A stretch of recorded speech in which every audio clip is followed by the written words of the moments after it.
Nosotros habíamos hablado que el agua, las moléculas de agua, tiene varias propiedades, ¿cierto? Física, químicas. Entre las propiedades que repercuten mucho en la solvatación o en el que el agua sea un disolvente, está la constante, ¿sí? La constante dieléctrica, ¿sí? La constante dieléctrica. La constante dieléctrica se representa de esta forma, un epsilon sub R. Esa es la constante dieléctrica, ¿sí? Esa es la constante dieléctrica. La constante dieléctrica vendría a ser una propiedad, ¿sí? Es una propiedad que tiene en sí cualquier tipo de sustancia, ¿sí? O cualquier tipo de materia material. Es una propiedad que permite reducir, se tiene que tener en cuenta, permite reducir las fuerzas electrostáticas, ¿sí? Eso es lo que es la constante dieléctrica. Es una propiedad que permite reducir las fuerzas electrostáticas. Entonces tenemos dos cargas o dos materiales o dos sustancias con una naturaleza de carga positiva y otra de carga negativa. Son cargas opuestas, se atraen, ¿cierto? Se atraen, ¿cierto? Se atraen. Entonces, cuando se atraen, ¿qué están generando? Un campo eléctrico, ¿cierto? De atracción en este caso. Entonces acá hay fuerza eléctrica, hay una fuerza electrostática. O una interacción electrostática, porque son cargas diferentes. Ahora, si fueran cargas negativas, ambas cargas negativas o ambas cargas positivas también se generaría un campo eléctrico. Pero en este caso sería de repulsión. Acá, si son cargas diferentes, se formaría una fuerza electrostática de atracción, ¿cierto? De atracción. ¿Sí? Y si son cargas iguales, se formaría una fuerza electrostática, pero de repulsión. Se repele. Entonces, esa es la característica de las fuerzas electrostáticas. Y obviamente porque son cargas que están en reposo, por eso se denomina estática. Entonces acá, vamos con el ejemplo de la atracción. ¿Ya? Entonces, se genera una fuerza electrostática, un campo eléctrico, entre ambas cargas. Entonces yo agarro un material y lo pongo en el medio, ¿cierto? Que tenga la capacidad de poder reducir esas fuerzas electrostáticas. Entonces pongo un material X, ¿cierto? Y este material X tiene esa característica de impedir de que ambas cargas se unan. ¿Sí? Impide que ambas cargas se unan. Entonces, ¿qué está haciendo esto? Está reduciendo la fuerza electrostática. Igualmente sucede con la fuerza de repulsión. ¿Y esto a qué se debe? A la constante dieléctrica. Entonces, este material, esta sustancia tiene una constante dieléctrica que permite reducir esas fuerzas electrostáticas. ¿Correcto? Muy bien. Ahora, el vacío, por ejemplo. Si no ponemos ningún material, no ponemos ninguna sustancia y generamos simplemente la interacción entre ambas sustancias, cargadas positiva y negativamente. O sea, no pongo nada, no pongo ninguna sustancia entre estas cargas. Estamos hablando del vacío, ¿cierto? En el vacío, su constante dieléctrica, ¿de cuánto es? De 1, la unidad. El vacío tiene una constante dieléctrica de la unidad, ¿ya? La constante dieléctrica no tiene unidades, por cierto. No tiene unidades, es decir, unidades de medida. No tiene ninguna unidad de medida, es adimensional, ¿ya? Entonces, acá, la constante dieléctrica en el vacío es de 1, ¿ya? Es de 1. Y obviamente la fuerza electrostática de una carga positiva con negativa es máxima, ¿ya? Muy bien. Ahora, ¿qué pasa si yo digo no voy a poner en el vacío, simplemente voy a ponerlo en un recipiente con agua, dos cargas, positiva y negativa, lo pongo en un recipiente de agua? El agua, como tal, presenta una constante dieléctrica. En este caso, la constante dieléctrica en medio ambiente, es decir, a una temperatura de aproximadamente 25 grados Celsius, la constante dieléctrica es de 78.5. Esa es la constante dieléctrica del agua, de 78.5 a una temperatura de 25 grados Celsius. Entonces, entre ambos estoy considerando el agua. Y compara, mira, esta constante dieléctrica con la del vacío. ¿Quién es más? La del agua. Entonces, el agua va a reducir esta fuerza electrostática en este caso, de atracción. Entonces va a impedir que la carga positiva se una con la carga negativa. Los separa, en pocas palabras. Los separa. ¿Sí? Los separa. ¿Listo? Muy a diferencia, por ejemplo, si yo pongo estas cargas en etanol. ¿Qué es etanol? Alcohol. Entonces, si yo pongo en etanol, ¿cuánto es su constante dieléctrica en etanol? 24.3. ¿Está bien? 24.3. Entonces, es mucho menos que la del agua. Entonces, acá, estas cargas se van a atraer con facilidad, ¿cierto? Se van a atraer con facilidad. Entonces, no es tan ideal, por decirlo así, el etanol para poder reducir estas fuerzas electrostáticas. ¿Está bien? Entonces, un ejemplo. Si yo pongo una sal, la sal, un ejemplo de sal, el cloruro de sodio. Entonces, vamos a poner acá nuestro recipiente, ponemos agua y ponemos moléculas de cloruro de sodio. ¿Está bien? Entonces, lo ponemos en el agua. ¿Está bien? Y el agua, ¿qué es lo que va a hacer? Los va a separar. Entonces, ponemos sodio por acá y ponemos cloro. recuerda que el cloro y el sodio hay una atracción entre ambas, ¿cierto? Su atracción es por fuerzas electrostáticas, porque su enlace es iónico. Entonces, ¿qué es lo que va a hacer el agua? Romper ese enlace y los va a separar. Se va a cargar positivo y negativamente. ¿O negativamente por qué? Porque el cloro es más electronegativo que el sodio. Si lleva su electrón, entonces se carga con más negatividad. Y el sodio, obviamente, como perdió su electrón, se carga más positivo. ¿Ya? Muy bien. Entonces, en este caso, el agua se encuentra entre ambos.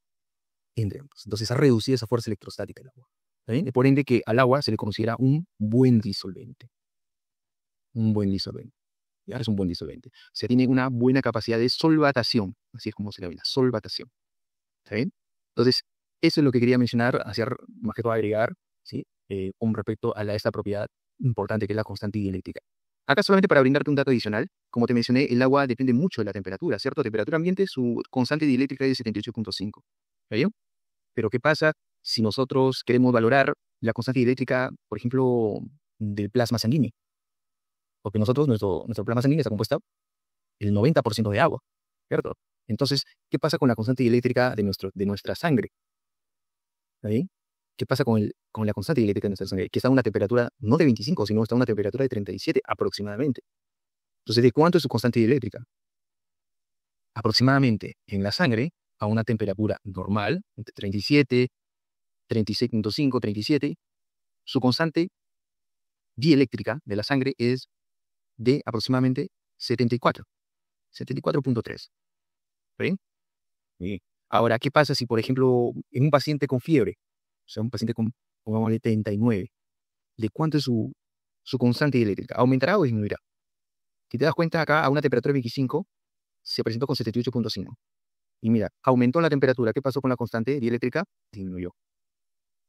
Ojo, la constante dieléctrica tiene mucho que ver también con los puentes de hidrógeno. ¿Sí? Es una propiedad, la constante dieléctrica, que deviene de los puentes de hidrógeno. Entonces, si aumentamos la temperatura, la constante dieléctrica empieza a bajar. En este caso, ¿qué estamos haciendo? Estamos aumentando más la temperatura. Entonces, ¿será mayor o será menor a 74,3? Será menor, ¿cierto? Aumenta la temperatura, baja la constante eléctrica. Entonces, ¿de cuánto es la constante eléctrica? A una temperatura de 39, un paciente con fiebre, una temperatura corporal de 39, será de aproximadamente 71,4. ¿Bien? Muy bien. Entonces, si te das cuenta, la constante eléctrica no cambia tan bruscamente, ¿no? O sea, no cambia de 78,5 a 60, no cambia a 50, no, se mantiene en un rango de 70 a 80, en ese rango, ¿cierto? Obviamente, a temperatura ambiente 78,5, eso no te vayas a olvidar. Entonces, si aumentamos un poco más la temperatura, va disminuyendo la constante eléctrica. Si su capacidad para poder disolver sustancias polares, ¿sí? Sustancias polares. O también sustancias iónicas, como el caso del cloruro de sodio. ¿Sí? Muy bien. Muy bien, entonces eso quería agregar. Entonces vamos a hablar entonces de pH. Entonces, el pH, ¿qué significa pH? Potencial de hidrógeno. Ese es pH, potencial de hidrógeno. ¿Ya? Ese es pH, potencial de hidrógeno.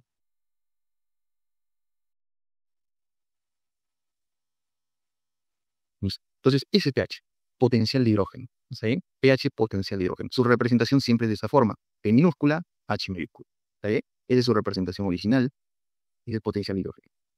Entonces, ¿cómo definimos al pH? El pH es definido matemáticamente como el menos logaritmo de base 10 de la concentración de hidrogeniones. Esa es la lectura adecuada cuando nosotros hablamos de logaritmo. Nuevamente, el pH es el menos logaritmo en base 10 de la concentración de hidrogeniones. ¿Correcto? Muy bien. Entonces, ahí está, es la concentración de iones hidrógeno en moles por litro. ¿Sí? Esa es la definición matemática del pH. ¿Sí? Esa es su definición matemática.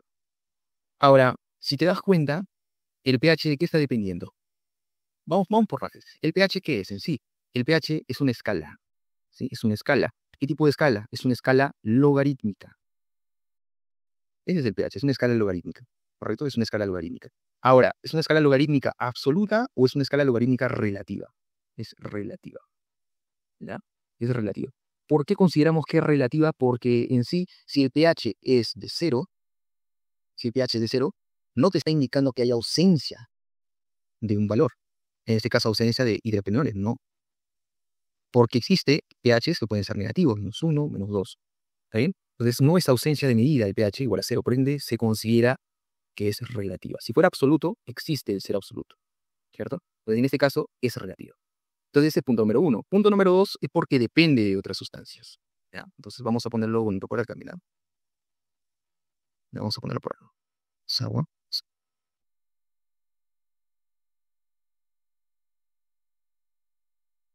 Vamos por acá. Mira, el pH, como te menciono, es el P minúscula, H mayúscula. Ese es el pH. ¿Qué es el pH? Es el potencial de hidrógeno. Potencial de hidrógeno. Entonces, ¿qué es el pH? Potencial de hidrógeno. Es el potencial de hidrógeno. Es el pH. ¿Ahí? Matemáticamente hablando, el pH es igual al menos logaritmo de la concentración de hidrógeno. Ese es matemáticamente hablando. Y esto no debes olvidar. Una fórmula muy importante. ¿Por qué es importante? Porque es por el cual nosotros denominamos que es una escala relativa. Entonces, una de ellas, la primera explicación por la cual consideramos que el potencial de hidrógeno, pH, es relativo, uno, porque no existe el cero absoluto. No existe, vamos a poner acá, no existe el cero absoluto. ¿Ok? No existe el cero absoluto. Punto número 2, depende de otros compuestos, otras sustancias. ¿Está bien? Entonces, depende. ¿Depende de qué? Depende, uno, de esto, de la concentración de hidrogeniones. Ahí está, la misma fórmula te da la respuesta. Depende de la concentración de hidrogeniones. ¿Está bien? Depende de la concentración de hidrogeniones. ¿De qué más depende? Depende de la temperatura. Entonces depende de estas dos condiciones importantes, la concentración de hidrogeniones y la temperatura. Por ejemplo, si nosotros aumentamos la concentración de hidrogeniones de un sistema, de una solución, ¿qué va a pasar? ¿Aumentará o disminuirá el pH? Disminuye. Disminuye el pH. Si aumenta la concentración de hidrogeniones o de protones, disminuye el pH. Si nosotros disminuimos la concentración de protones, de hidrogeniones, el pH aumenta. ¿Sí? Entonces depende bastante de la concentración de hidrogeniones. ¿Qué más? La temperatura. ¿Qué pasa si nosotros aumentamos la temperatura? Ponemos así, la temperatura la aumentamos. ¿Qué va a pasar con el pH si aumentamos la temperatura? Igualmente, el pH disminuye. Nosotros la bajamos temperatura y el pH aumenta. ¿Sí? Entonces depende de esas dos condiciones, concentración de hidrogeniones o de protones y la temperatura del medio. Recuerda qué compone una solución. Importante para poder comprender buffer también. Una solución, como te mencioné, es una mezcla homogénea de qué? De solutos y del solvente. Soluto y solvente. ¿Está bien? Soluto y solvente. El soluto puede ser distintos tipos, básicamente, el cual se va a mezclar de forma homogénea con el solvente, que principalmente es agua. El solvente, en la gran mayoría, suele ser agua. El soluto puede ser muy variado. ¿Está bien? Entonces, eso es solución. ¿Ya? Y hay muchos ejemplos con respecto a ello. Por ejemplo, si nosotros queremos hablar de solutos, tenemos entre ellos, por ejemplo, las sales, ¿cierto? Cuando nosotros, por ejemplo, queremos mezclar, por ejemplo, queremos hacer una limonada, ¿qué mezclamos? Azúcar, agua, ¿cierto? Limón. En este caso, el azúcar sería como el soluto, ¿cierto? Entonces, ahí tenemos un ejemplo, ¿no? Tenemos la sal, tenemos, ¿qué más? El azúcar, un ejemplo claro. Por ejemplo, el vinagre, son ejemplos claros de solutos, los cuales se van a mezclar de forma homogénea. Si yo saco una parte, ¿sí?, de esta solución completa, vamos a encontrar que las concentraciones se mantienen parejas, iguales, es homogénea. De una parte a otra parte es igual. Y el solvente, obviamente, llega a ser en la gran mayoría de situaciones agua, ¿sí?, en la gran mayoría. Muy bien, entonces eso es una solución, un sistema en la cual se caracteriza por una mezcla homogénea, la cual está compuesta por soluto y un solvente. Un soluto y un solvente. Listo. Entonces, hasta ahí vamos bien. Entonces, eso es lo que es pH, potencial de hidrogeniones, matemáticamente el menos logaritmo, base 10 de las concentraciones de hidrogeniones. Es relativo, ¿por qué? Porque no existe el cero absoluto y porque depende de las condiciones de concentración de hidrogeniones y también de la temperatura. ¿Ya? Muy bien, entonces vamos para acá. Listo. El rango del pH. Acá tienes que tener en cuenta que el rango del pH es de 0 a 14. Pero ojo, esto es en soluciones acuosas. ¿Ya? En soluciones acuosas.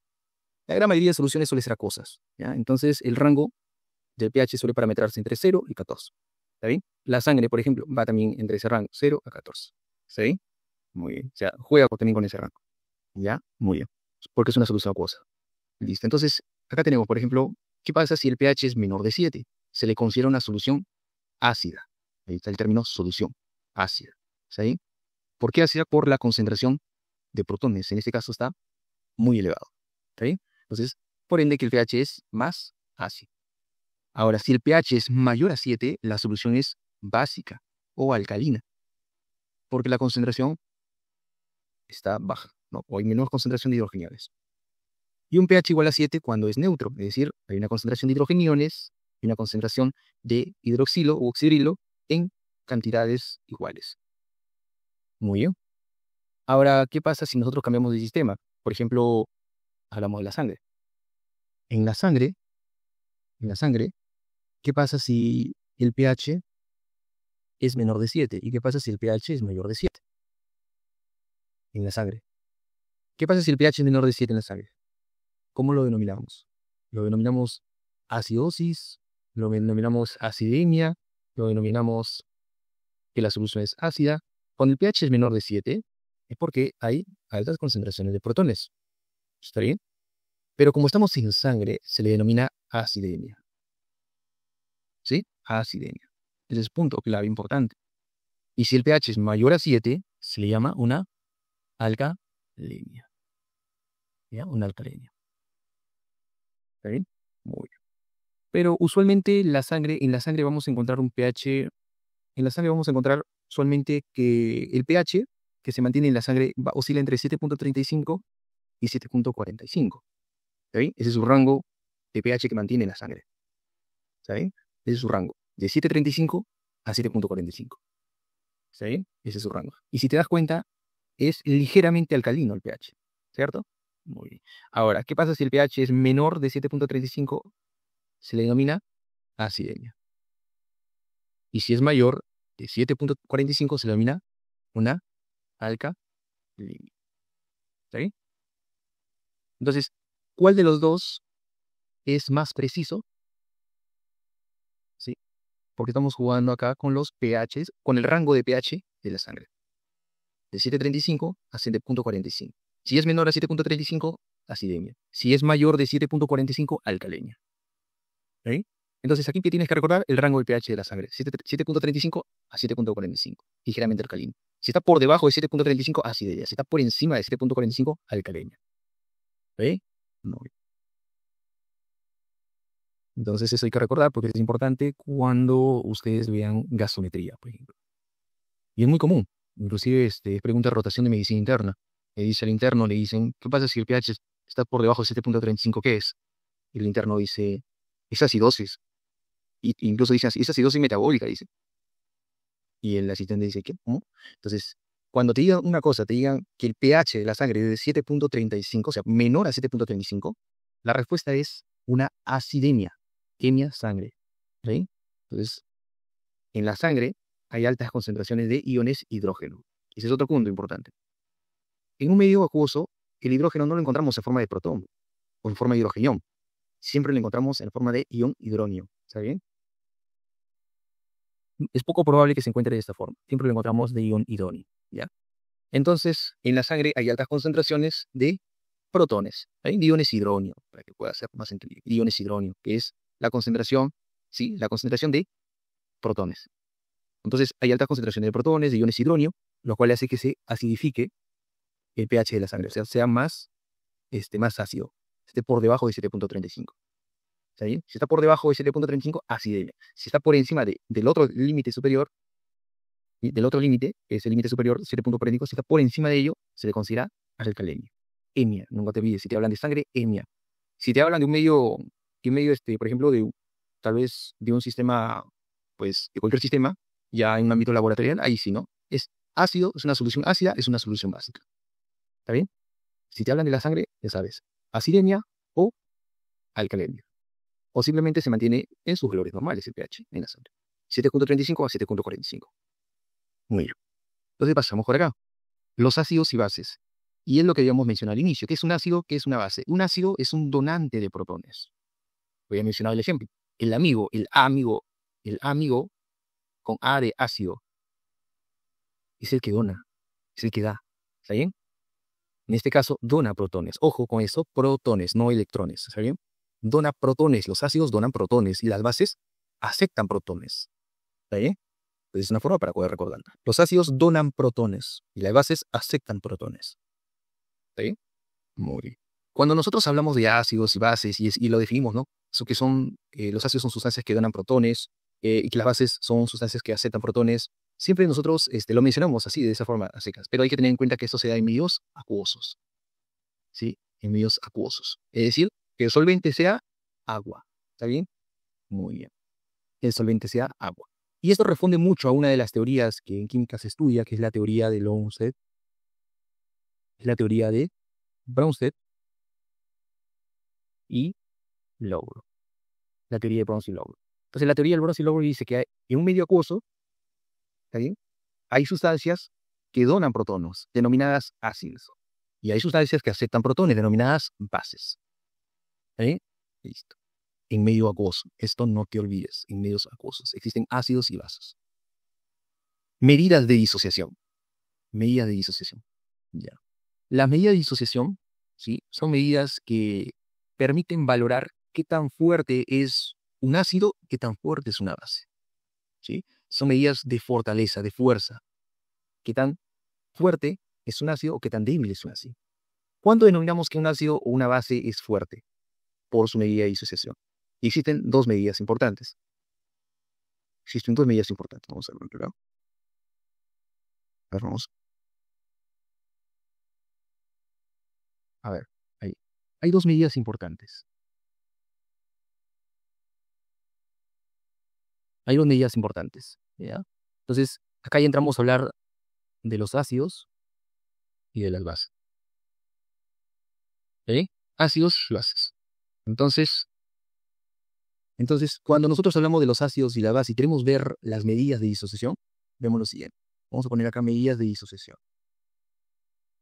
¿Sí? Medidas de disociación. Hay dos medidas de disociación muy importantes. Entre ellas tenemos el K y el otro es el pK. Esas son dos medidas de disociación importantes. El K y el pK. ¿Está bien? ¿Qué es el K? Es la constante de disociación. ¿Ya? Es la constante de disociación. Ahí está, es el K. Es la constante de disociación. Ahí está, constante de disociación. ¿Y qué es el pK? ¿Qué es el pK? El pK, igual que pH. ¿La P de qué es? De potencial de hidrógeno, ¿cierto? Es el potencial de hidrógeno, el pH. Acá el pK, ¿qué es? El potencial de disociación. Es el potencial de disociación. Ahí está, el potencial de disociación. ¿Sí? Entonces, como te mencioné, las medidas de disociación son muy importantes para valorar qué tan fuerte o qué tan débil es un ácido o una base. ¿Sí? La constante de disociación, si hablamos de un ácido, se representa de un K sub A. Y si hablamos de una base, se representa de un K sub B. Si hablamos del potencial de disociación, se representa igualmente. Si hablamos de un ácido, un pK sub A. Si hablamos de una base, un pK sub. ¿Ya? Sencillo hasta ahí. Ahora, la pregunta que siempre nos han hecho, nos dice, ¿cuál de las dos medidas de disociación es la más importante? Y la respuesta es el pK. El pK es el más importante de estas dos medidas de disociación. Ahora, si queremos ir un poquito más, ¿no? Un poquito más de nivel, subir un poquito más el nivel, ¿cuál de los dos es más importante? ¿Un ácido o una base? ¿Estudiar el pK de quién? ¿Del ácido o de la base? La respuesta es del ácido. O sea, el pK sub A es mucho más importante que estudiar el K o el pKb de una base. ¿Sí? Entonces, este pKa es el ganador de todos. ¿Está bien? ¿Por qué se estudian los ácidos? Porque vas a ver que en la gran mayoría de sistemas, lo que se estudia con mucha más frecuencia son los ácidos. Los ácidos. Las bases no tanto. Los ácidos es ahí donde se centra en el estudio. Otro es porque el pK se relaciona mucho con el pH. ¿Está bien? Porque ahorita estamos hablando de ácidos y bases. Si nosotros queremos relacionar el potencial de disociación, tenemos que relacionarlo también con el pH. ¿Está bien? Y hay una fórmula, ¿cierto? Hay una fórmula que voy a poner por acá, que es, es una ecuación. Así que lo he visto, la ecuación de Henderson y Hasselbalch. Henderson y Hasselbalch. ¿Ya? La ecuación de Henderson y Hasselbalch. Esta ecuación relaciona a pH con el pK. Entonces, ahí está el pH igual al pK más el logaritmo de la división de concentraciones, ¿sí? Más el logaritmo en base 10 de la concentración, bueno, en este caso la división de concentraciones. En la parte del numerador vamos a encontrar la base, una base conjugada. Y abajo vamos a encontrar la concentración del ácido, HA. No te preocupes, lo vamos a ver un poquito más adelante, pero la idea es que, ¿por qué utilizamos el pK? Porque el pK se relaciona con el pH. Entonces es de mucha relevancia, ¿cierto? Vemos acá un pKb, no lo vemos, ¿cierto? Vemos acá un K, no lo vemos. Entonces, por ende, el pK es mucho más, más útil, pocas clave. Entonces, una de ellas se relaciona con el pH, es un punto a favor, por lo cual siempre se utiliza el pK sub A. Punto número 2 es por la dominancia de ácidos en sistemas. Vamos a ver que la gran mayoría se centra en los estudios de los ácidos, ¿ya? ¿Qué más? Porque el pKa es considerado un estándar, ¿sí? Un estándar universal en investigación científica. ¿Está bien? Muy bien. Y obviamente por la sencillez. Ahorita te lo voy a demostrar por qué es sencillo el pKa. ¿Está bien? Bien. El K sub A, ¿qué valora? Valora la fortaleza, ¿cierto? ¿Cierto? Valora la fortaleza de una sustancia. Si hablamos de un ácido, valora la fortaleza del ácido. Si hablamos de una base, valora la fortaleza de la base. ¿Y cómo se mide la fortaleza de un ácido o una base? Con la capacidad de donar protones. Bueno, con la capacidad de poder desprenderse, ¿sí? Con la capacidad de poder desprender un protón. ¿Está bien? Entonces, de esta forma, mira. A ver, por ejemplo, tenemos ácido clorhídrico, ¿sí? Ácido clorhídrico. ¿Cuándo denominamos ácido clorhídrico? Cuando está en medio acuoso, por ese caso. Entonces, echamos ácido clorhídrico. Vamos a poner acá en un medio acuoso. Está ácido clorhídrico en medio acuoso. Entonces, si echamos ácido clorhídrico, vamos a ver que el ácido clorhídrico se divide, ¿sí?, en protones más el cloro en forma de anión, ¿sí? Entonces, el agua llegó a escindir a estos dos átomos, hidrógeno con el cloro, y los dividió en un protón y en un cloro. Si nosotros echamos una determinada cantidad de ácido clorhídrico, un medio acuoso, vamos a ver que se escinden estos dos átomos. ¿Está bien? Pongámosle un ejemplo, un mol. Si nosotros ponemos un mol de ácido clorhídrico en medio acuoso, vamos a ver que un mol se disocia. Ahí está. O sea, si un mol se disocia. Un mol de ácido clorhídrico se disocia. Un mol de ácido clorhídrico en molécula, obviamente, estables, que están unidas, lo ponemos en medio acuoso, vemos que esto se disocia. O sea, un mol se encuentra disociado.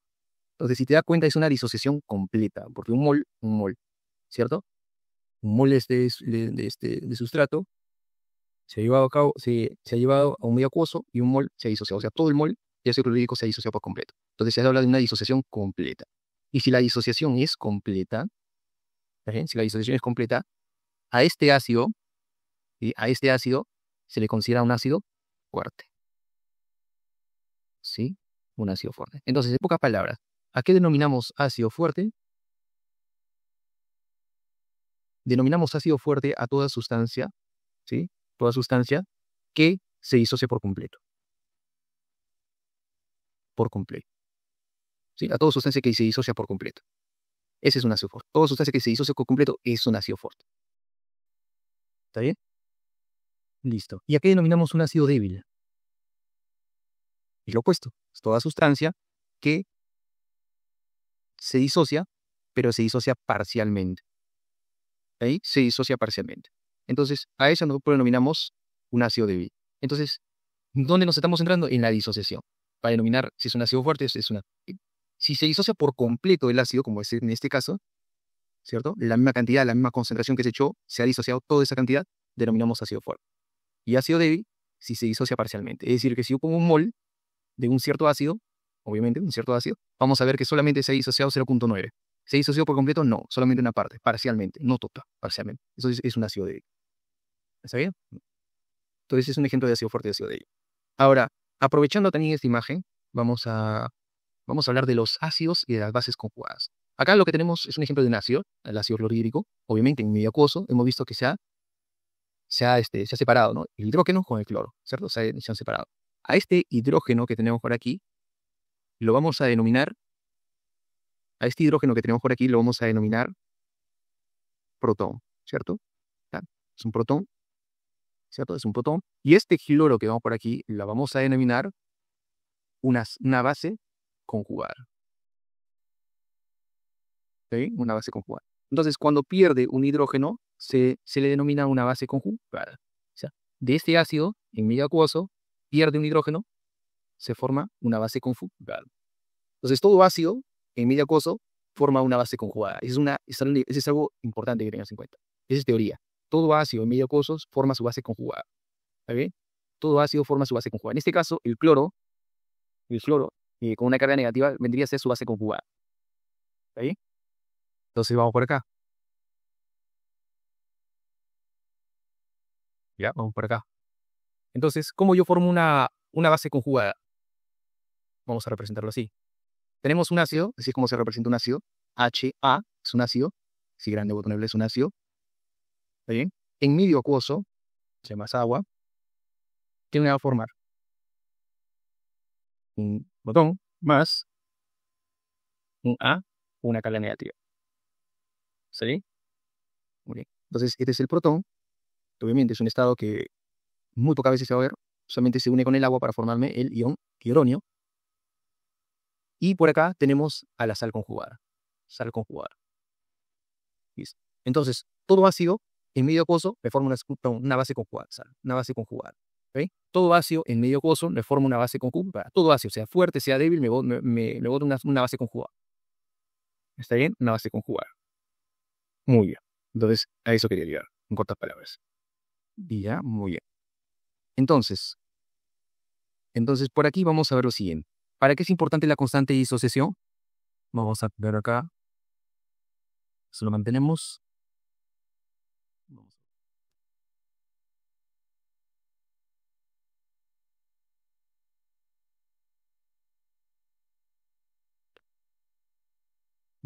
Entonces vamos a centrarnos ahora, en este momento, en el K, en la constante de disociación. ¿Ok? En la K sub A, ¿sí? En la K sub A. O sea, vamos a estudiar la constante de disociación del ácido. ¿Ya? Entonces, mira, es más que todo para que te des cuenta por qué es importante el pKa. Entonces, esta es la constante de disociación, Esa es la constante de disociación ácida. Por este sub A. Constante de disociación ácida. Si fuera un K sub B, es constante de disociación básica. En este caso es un K sub A, constante de disociación ácida. ¿Está bien? Entonces, ¿para qué mide esta constante de disociación ácida? Mide la fortaleza. Mide la fortaleza. ¿Sí? Mide la fortaleza del ácido. Ahí, mide la fortaleza del ácido. ¿Sí? Mide la fortaleza del ácido. O sea, si el ácido es fuerte o si el ácido es débil. Ahí está. ¿Cuándo consideramos que un ácido es fuerte? Justo les había mencionado. ¿Cuándo consideramos que un ácido es fuerte? Cuando se disocia, vamos a ponerlo acá, se disocia completamente. Y es cuando se disocia completamente. ¿Correcto? Obviamente en solución acuosa. ¿Cuándo es débil? Cuando se disocia completamente, no, parcialmente. Cuando se disocia parcialmente en solución acuosa. ¿Listo? Muy bien. Entonces, un ejemplo claro, el ácido clorhídrico, ¿cierto? Ácido clorhídrico, en medio apoto, obviamente, me formó un protón más el ion cloro, ¿cierto? Si yo pongo un mol de ácido clorhídrico, me formó un mol de una base conjugada. Ya se desprendió por completo el protón. ¿Sí? Perdió el protón por completo. Toda la concentración que yo agregué se perdió por completo. ¿Está bien? Y listo. Entonces se disoció completamente. Entonces hablamos de un ácido fuerte, ¿cierto? Hablamos de un ácido fuerte. Entonces hasta ahí se va comprendiendo. Sí, ¿verdad? Espero. Entonces hablamos de un ácido. Valoro que es fuerte cuando se disocia completamente. ¿Está bien? Ejemplo claro, el ácido clorhídrico. ¿Ya? Ahora, ¿qué pasa si el ácido es débil? Se disocia parcialmente en solución acuosa. ¿Ya? Se disocia parcialmente en solución acuosa. ¿Ok? Se disocia parcialmente. Ya. Se disocia parcialmente. Ejemplo claro. A ver, un ácido débil. Vamos a poner un ejemplo. Un ejemplo.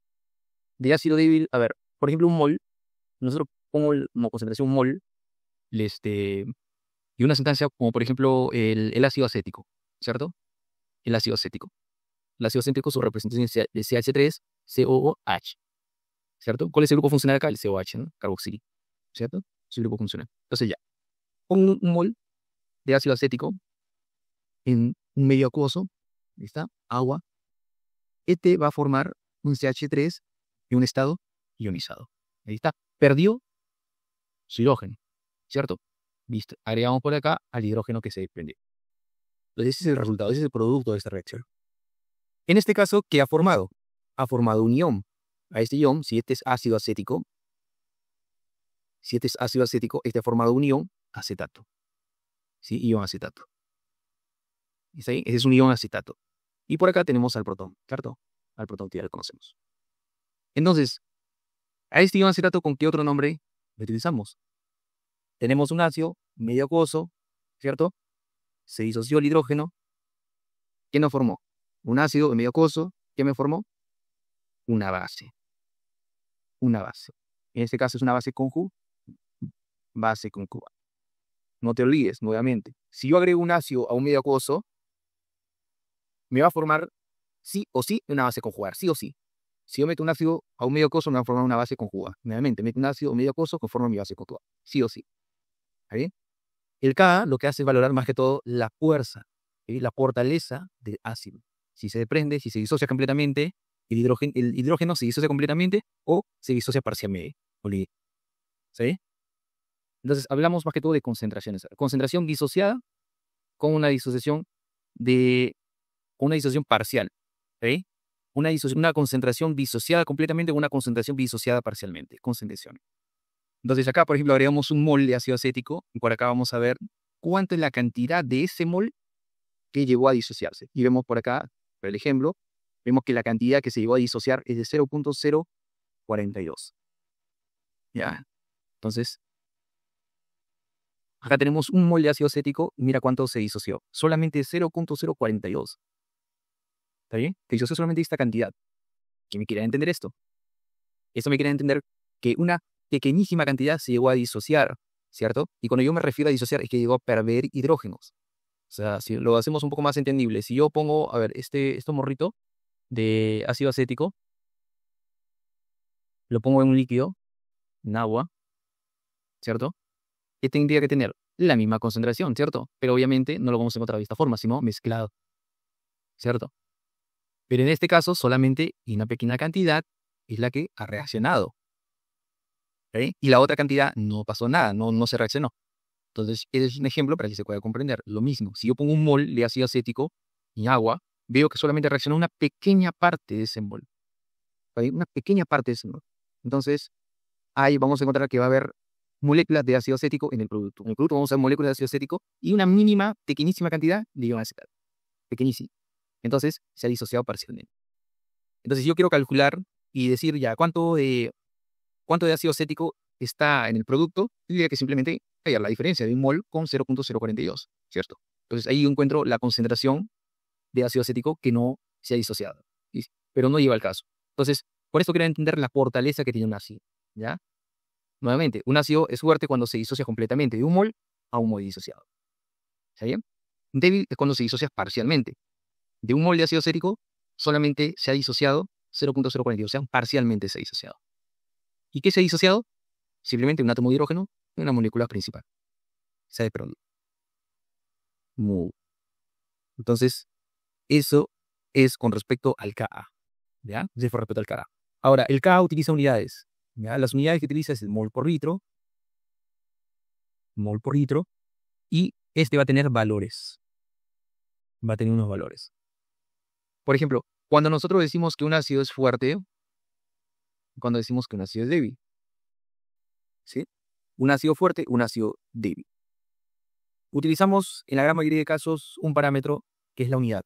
Cuando denominamos que un ácido es fuerte, cuando el Ka sub A es mayor a 1. Y cuando decimos que un ácido es débil, cuando el Ka sub A es menor a 1. ¿Sí? Muy bien. El K sub A es mayor a 1, es un ácido fuerte. Y el K sub A es menor a 1, es un ácido débil. ¿Está bien? Entonces vamos a ver por acá. por ejemplo, si nosotros hablamos del ácido acético, que es el caso que mencioné, ácido acético, por ejemplo, lo comparamos con el ácido fórmico, por ejemplo, el ácido cianhídrico,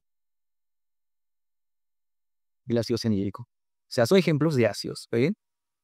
Su representación, CHCO3, CH3COOH, ¿qué más? Acá con el ácido fórmico es el HCO, ¿cierto? Y el ácido cianhídrico, el HCM.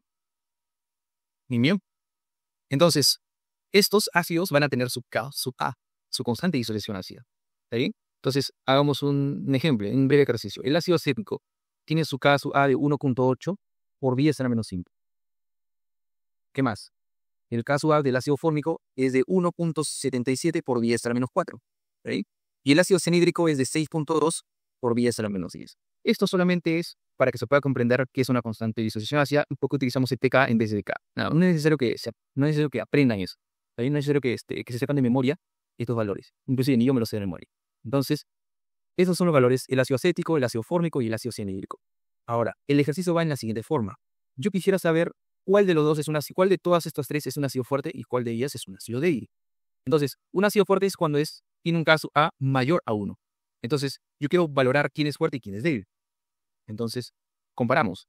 1.8 por 10 a la menos 5, el otro es 1.77 por 10 a la menos 4, el otro es 6.2 por 10 a la menos 10. ¿Cuál es menor a comparación del otro? ¿Mm? Entonces, si nosotros vemos, calculamos, decimos, el que tiene mayor numeración arriba, ¿cierto? En el exponente del 10, nosotros podemos decir que es mucho menor, ¿cierto? Mucho menor. Entonces, ¿cuál de ellas es menor? Esta, ¿cierto? El ácido cianhídrico. ¿Quién es el siguiente que es menor? Es el que va al último, ¿cierto? Es el tercero. ¿Y acá quién sería entre los dos? ¿Quién sería entre los dos? El siguiente sería ¿verdad? Segundo. Y este es el primero, el que tiene menor exponente.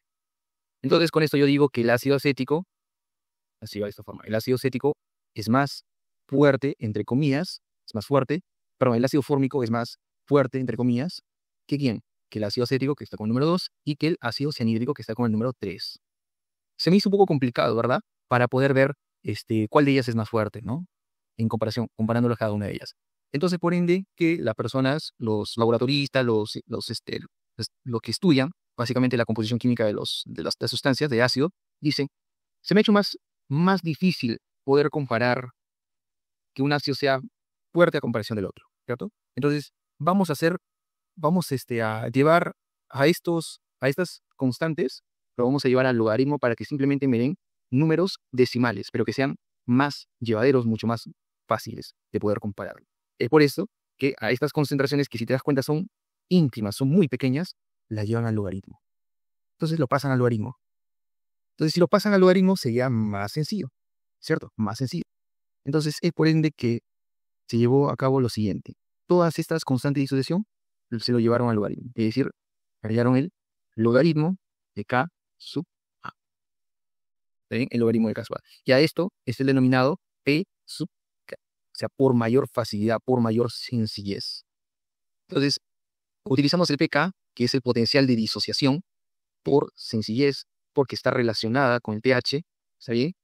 Y obviamente porque es estándar en investigación científica. Entonces, esta es la demostración por la cual se utiliza el pK sub A en comparación de la constante de disociación ácida. Muy bien, entonces este es el que más se utiliza. Y ahí está la explicación del por qué. Entonces, vamos por acá.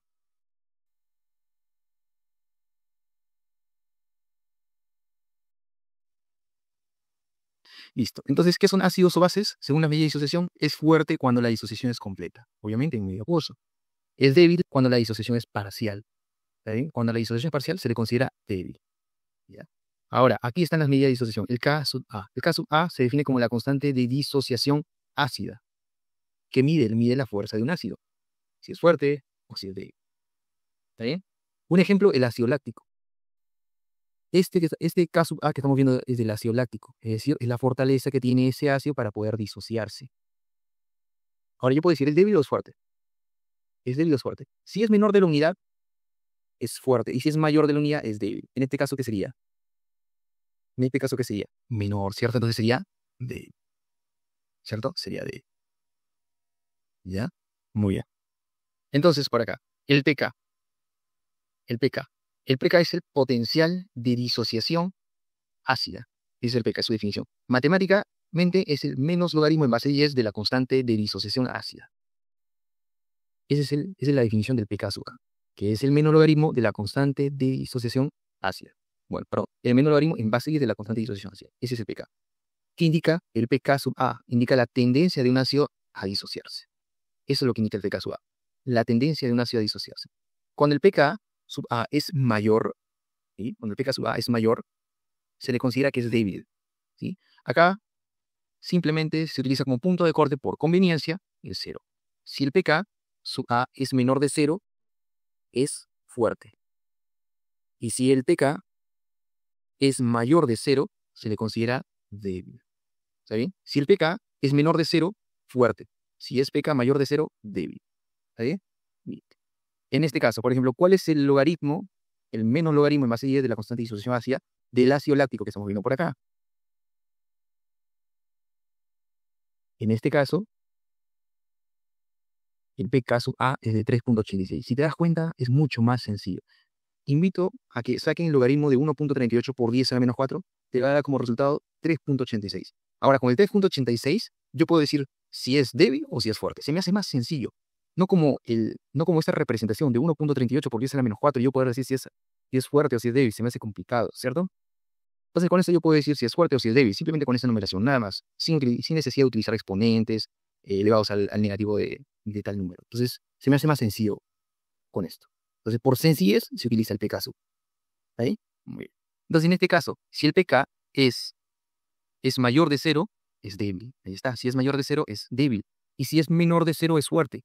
Ejemplo, el ácido clorhídrico tiene un pK negativo. Entonces, es fuerte. ¿Ahí? Entonces, esa es la comparación del pK. Entonces, si me dijera, ¿cuál debo aprenderme en pocas palabras? Simplemente el pK. De todo ácido. Ves un frasquito en laboratorio, mira el pK. El pK suave. O sea, me está dando a entender la fuerza, ¿cierto? La disociación que tiene esta sustancia en un medio acuoso.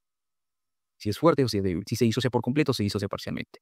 ¿Está bien? En este caso, el ácido láctico, su pK es de 3.86. ¿Hablamos de un ácido débil o hablamos de un ácido fuerte? Que es mayor que 0. Entonces hablamos de un ácido débil, ¿cierto? De un ácido débil. Entonces, si es mayor de 0, es débil. Si es menor de 0, es decir, negativo, es fuerte.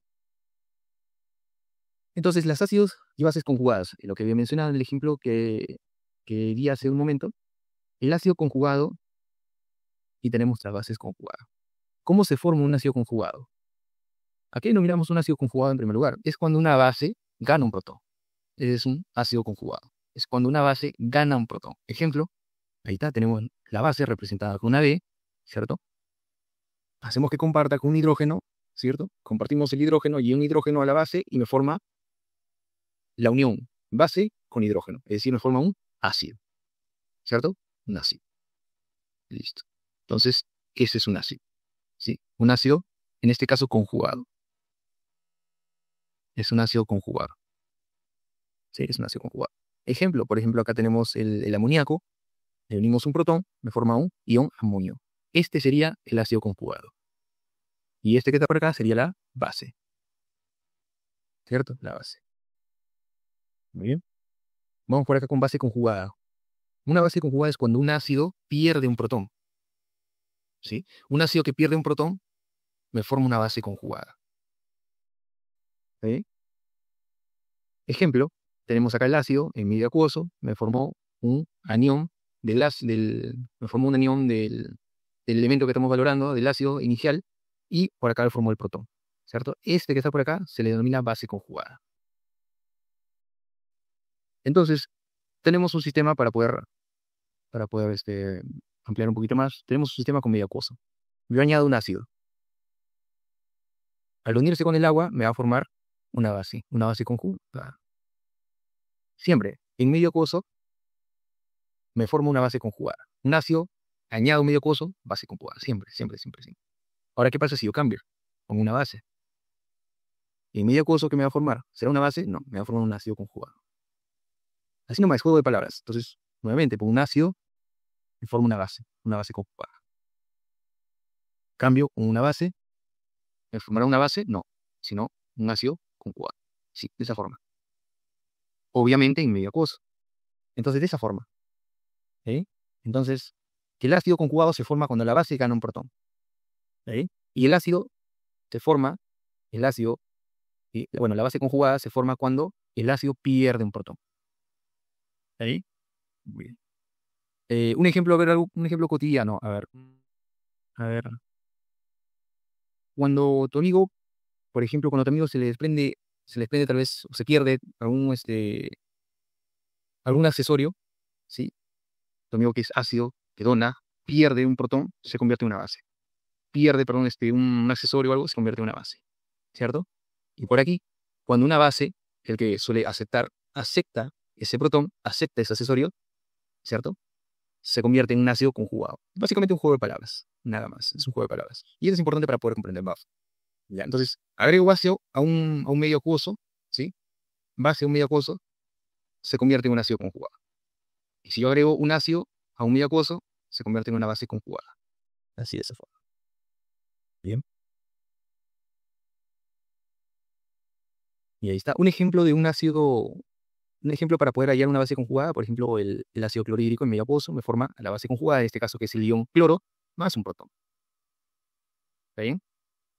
Muy bien. Los tipos de ácidos según su número de protones. Tipos de ácidos según su número de protones. Tenemos, por ejemplo, los ácidos monopróticos, dipróticos, polipróticos. Ese es de acuerdo al número de protones que esté presente en su estructura. ¿Está bien? Si pierde un solo protón, ¿cierto? Si pierde un solo protón, o dona en este caso un protón, se le considera un ácido monoprótico. ¿Está bien? Si pierde dos protones, se le considera un ácido diprótico. Si pierde más de tres, se le considera un ácido poliprótico. Ejemplo, acá está. Tenemos una serie de ácidos, ácido clorhídrico, ácido láctico, el acético, el ácido carbónico y el ácido cítrico. Si el ácido clorhídrico pierde un hidrógeno, sabemos la estructura del ácido clorhídrico, tiene un hidrógeno, ¿cierto? Si pierde un hidrógeno, se le considera que en una primera etapa, con este pK de -7, cede el hidrógeno, pierde, se disocia con este pK. Es más, este es su pK del ácido clorhídrico. Si te das cuenta es negativo, es decir, que es fuerte.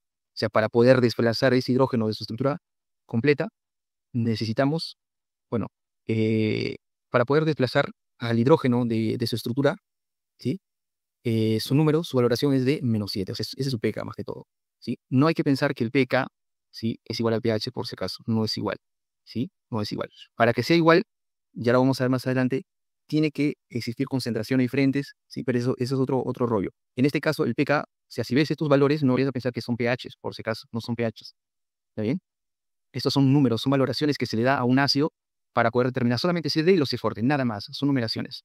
¿Está bien? Son numeraciones. Por ejemplo, a mí me dan el número 5, por ejemplo, a un alumno le dan el número 1, entonces, identifican, ¿no? Y dicen, ¿sabes qué? El número 1 va primero, entonces, el número 1 va ordenando, ¿no? O sea, el número 1, número 2, número 3, hasta llegar al número 7, por ejemplo, ¿no? Entonces, de esa forma. No es que sea una representación del pH, por si acaso, ¿está bien? Son simplemente numeraciones para poder determinar si es fuerte o si es débil. Entonces, ácido clorhídrico, en este caso, su pK es de -7. ¿Está bien? Es decir, que es muy fuerte para poder disociar simplemente este hidrógeno. ¿Sí? El siguiente es el ácido láctico. El ácido láctico, mira, en una primera etapa de 3.86. Es decir, el ácido láctico simplemente tiene un solo hidrógeno. Es monoprótico, un solo hidrógeno, para que pueda desprenderse. Y, obviamente, en este caso, su pK es de 3.86. ¿Es ácido fuerte o ácido débil? Es débil, porque es mayor de 0, ¿correcto? Entonces seguimos con el siguiente, el ácido acético. Solamente tiene un solo hidrógeno, por eso que sea en una primera etapa. Su pK es de ¿cuánto? De 4.76. ¿Sí? Con esto quiere decir, si es fuerte o es débil. Mayor de 0, es débil. ¿Sí? Siguiente, el ácido carbónico. El ácido carbónico, ¿cuántos hidrógenos tiene? ¿Cuántos hidrógenos tiene? Átomo de hidrógeno tiene HCO3. Tiene 2 hidrógenos. ¿Correcto? Entonces, en 2 etapas se va a disociar. El primer hidrógeno es el más fuerte, ¿cierto? A comparación del otro, ¿cierto? Las comparaciones. La comparación de un hidrógeno del otro, el primer hidrógeno, el cual se separa, es fuerte. Entonces, en este caso es de 6.37. Y el otro es de 10.25. Si comparamos a ambos, ¿cuál es más fuerte? El 6.37. Y el 10.25 es mucho más débil. Entonces, para poder separar a un hidrógeno del ácido carbónico, ¿cierto? Su fuerza de disociación es de 6.37 del primer hidrógeno. Del segundo es de 10.25, o sea, es mucho más débil. Y el siguiente es el ácido cítrico, que es un triprótico o poliprótico. En este caso, el primer hidrógeno tiene una fuerza de disociación de 3.08. O sea, pocas palabras, es más fuerte a comparación de los demás, porque los demás se van alejando muchísimo del CO. Entonces, este es mucho más fuerte a comparación de los demás. Este es el ácido cítrico. ¿Ahí? Entonces, este es un esquema más que todo para poder comprender si es monoprótico, diprótico, poliprótico. En este caso, ácido clorhídrico, láctico y acético, que son monopróticos. Son monopróticos. Y los dos, el ácido carbónico y el cítrico, son unos diprótico y el otro es poliprótico. ¿Sí? Es decir, que dona más de 3 hidrogeniones si es diprótico. Si es diprótico, dona 2 hidrogeniones. ¿Ya? Muy bien. Vamos por acá con el sistema buffer. Entonces, sistema buffer o tampón va a ser más sencillo. Sistema buffer o tampón, cuando nosotros definimos un sistema buffer, lo definimos como una solución que resiste cambios en el pH. ¿Sí? Una solución que resiste cambios en el pH cuando se añaden pequeñas cantidades de ácido o base fuerte. ¿Está bien? Muy bien. Entonces, tenemos por acá, por ejemplo, un recipiente y tenemos por acá a un buffer. ¿Cierto? Un buffer. ¿Cierto? Un buffer, un tampón, X. ¿Sí? Entonces, si nosotros echamos un ácido, ¿sí? O echamos una base, este buffer va a hacer que se mantengan los niveles de pH en valores constantes. ¿Sí? Va a mantener. Y cuando yo me refiero a que va a mantener el pH, es decir, que va a tratar de que la concentración de protones sea lo más equivalente posible a la concentración de OHs. Va a equilibrar. Ni tanto concentración de protones, ni tanta concentración de oxidrilos. Se lo va a tratar de equilibrar. Así yo le eche el ácido, así yo le eche la base. Lo va a tratar de equilibrar. ¿Está bien? Entonces, el buffer, recuerda que es una solución. ¿Sí? Es una solución. Cuando hablamos de solución, porque está presente el solvente, que en la gran mayoría es agua, como lo mencioné, y el soluto, que en este caso van a ser los amortiguadores. Los amortiguadores. ¿Está bien? Entonces, en esta solución vamos a encontrar amortiguadores y vamos a encontrar líquido, agua. Y juntos van a formar el sistema para que puedan tratar de equilibrar el pH. ¿Sí? Van a tratar de equilibrar el pH. Ni tan ácido, ni tan básico. Lo va a tratar de equilibrar. ¿Sí? Muy bien. Entonces, nuevamente, el sistema buffer, ¿qué es? Es una solución que resiste cambios en el pH cuando se añaden pequeñas cantidades de ácido o de una base. ¿Ya? El sistema buffer resiste estos cambios de pH, cambios bruscos de pH, y los trata de equilibrar. ¿Sí? Muy bien. Entonces, vamos con lo siguiente. ¿Quiénes conforman parte del sistema buffer? Los amortiguadores y el agua, ¿cierto? Listo. Ahora, los componentes de los amortiguadores. Vamos a tener un ácido débil, esos son los componentes, un ácido débil o una base débil. Un ácido débil o una base débil. ¿Está bien? Ácido débil o una base débil. ¿Sí? Entonces, ¿por qué utilizamos o por qué se utilizan los ácidos débiles y las bases débiles? Porque si existieran bases fuertes, si existieran ácidos fuertes, inmediatamente todo se iría hacia un lado, no habría un equilibrio. ¿Sí me entienden? Entonces, todo iría a un solo lado. Por ejemplo, si utilizamos ácido débil, el ácido débil, perdón, si utilizamos ácido fuerte, ¿no? Si ese es el ejemplo. Si utilizáramos ácidos fuertes, todo se inclinaría hacia un lado de la balanza. ¿Sí? Ácido fuerte. Sabemos que todos se disocian, ¿cierto? Los ácidos fuertes, todas las moléculas de ácido fuerte se disocian. Ácido clorhídrico, por ejemplo, ¿cierto? Se disocia a protones y se disocia a bases, ¿cierto? Bases conjugadas, ¿correcto? Entonces, pero va a haber mayor cantidad de hidrogeniones. Entonces, por ser ácido, más va a tender hacia las concentraciones de protones. Y, obviamente, la de oxidrilos va a caer.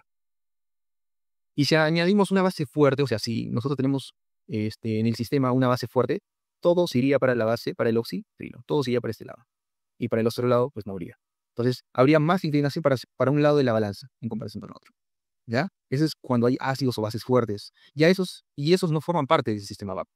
El sistema buffer, ¿sí? Para el sistema buffer es necesario la presencia de ácidos débiles y de bases débiles, porque estos no se disocian por completo. Y el beneficio que no se disocien por completo es que puedan mantener concentraciones de hidrogeniones y de oxidrilos. ¿Está bien? Para poder resistir los cambios de estas concentraciones. Si se añade, por ejemplo, un ácido fuerte ya al sistema buffer, que está compuesto por ácido débil y base débiles, inmediatamente aumentará un poco lo que es la parte ácida, pero se forma también una base, entonces se va equiparando. Y no hay un cambio tan brusco. ¿Está bien? Que es muy a diferencia que en el supuesto buffer existiría ácido fuerte o base fuerte, y quiero yo añadir una base o un ácido, esto inmediatamente se inclinaría hacia un lado. Por ejemplo, si yo tengo un supuesto buffer que es puro ácido fuerte y añado ácido, ¿qué va a haber más? hidrógeno, más hidrogeniones, ¿cierto? Otro ejemplo, si yo tuviera bases, solamente fuera base fuerte la que tuviera en el sistema y añado otra base, ¿qué va a pasar? Más OH que hidrogeniones, o sea, fuera más básico. Entonces, no hablamos de amortiguación, no hablamos de que está cumpliendo un sistema Buffer adecuado, ¿sí? Entonces, ese es el ejemplo. Entonces, para que se amortigüe los cambios de pH, tendría que existir como amortiguadores de este sistema Buffer ideal, ácido débil o una base débil, porque se disocian parcialmente. Entonces tenemos ácidos débiles que al introducirse un medio acuoso que va a formar una base conjugada. Y si tenemos una base débil, al añadirle a un medio acuoso que me va a formar un ácido conjugado. ¿Está bien? Entonces, esa es la sustentación por la cual el sistema Buffer tiene estos componentes amortiguadores. O bien un ácido débil o bien una base débil. Obviamente con sus bases y ácidos conjugados respectivamente. ¿Ya?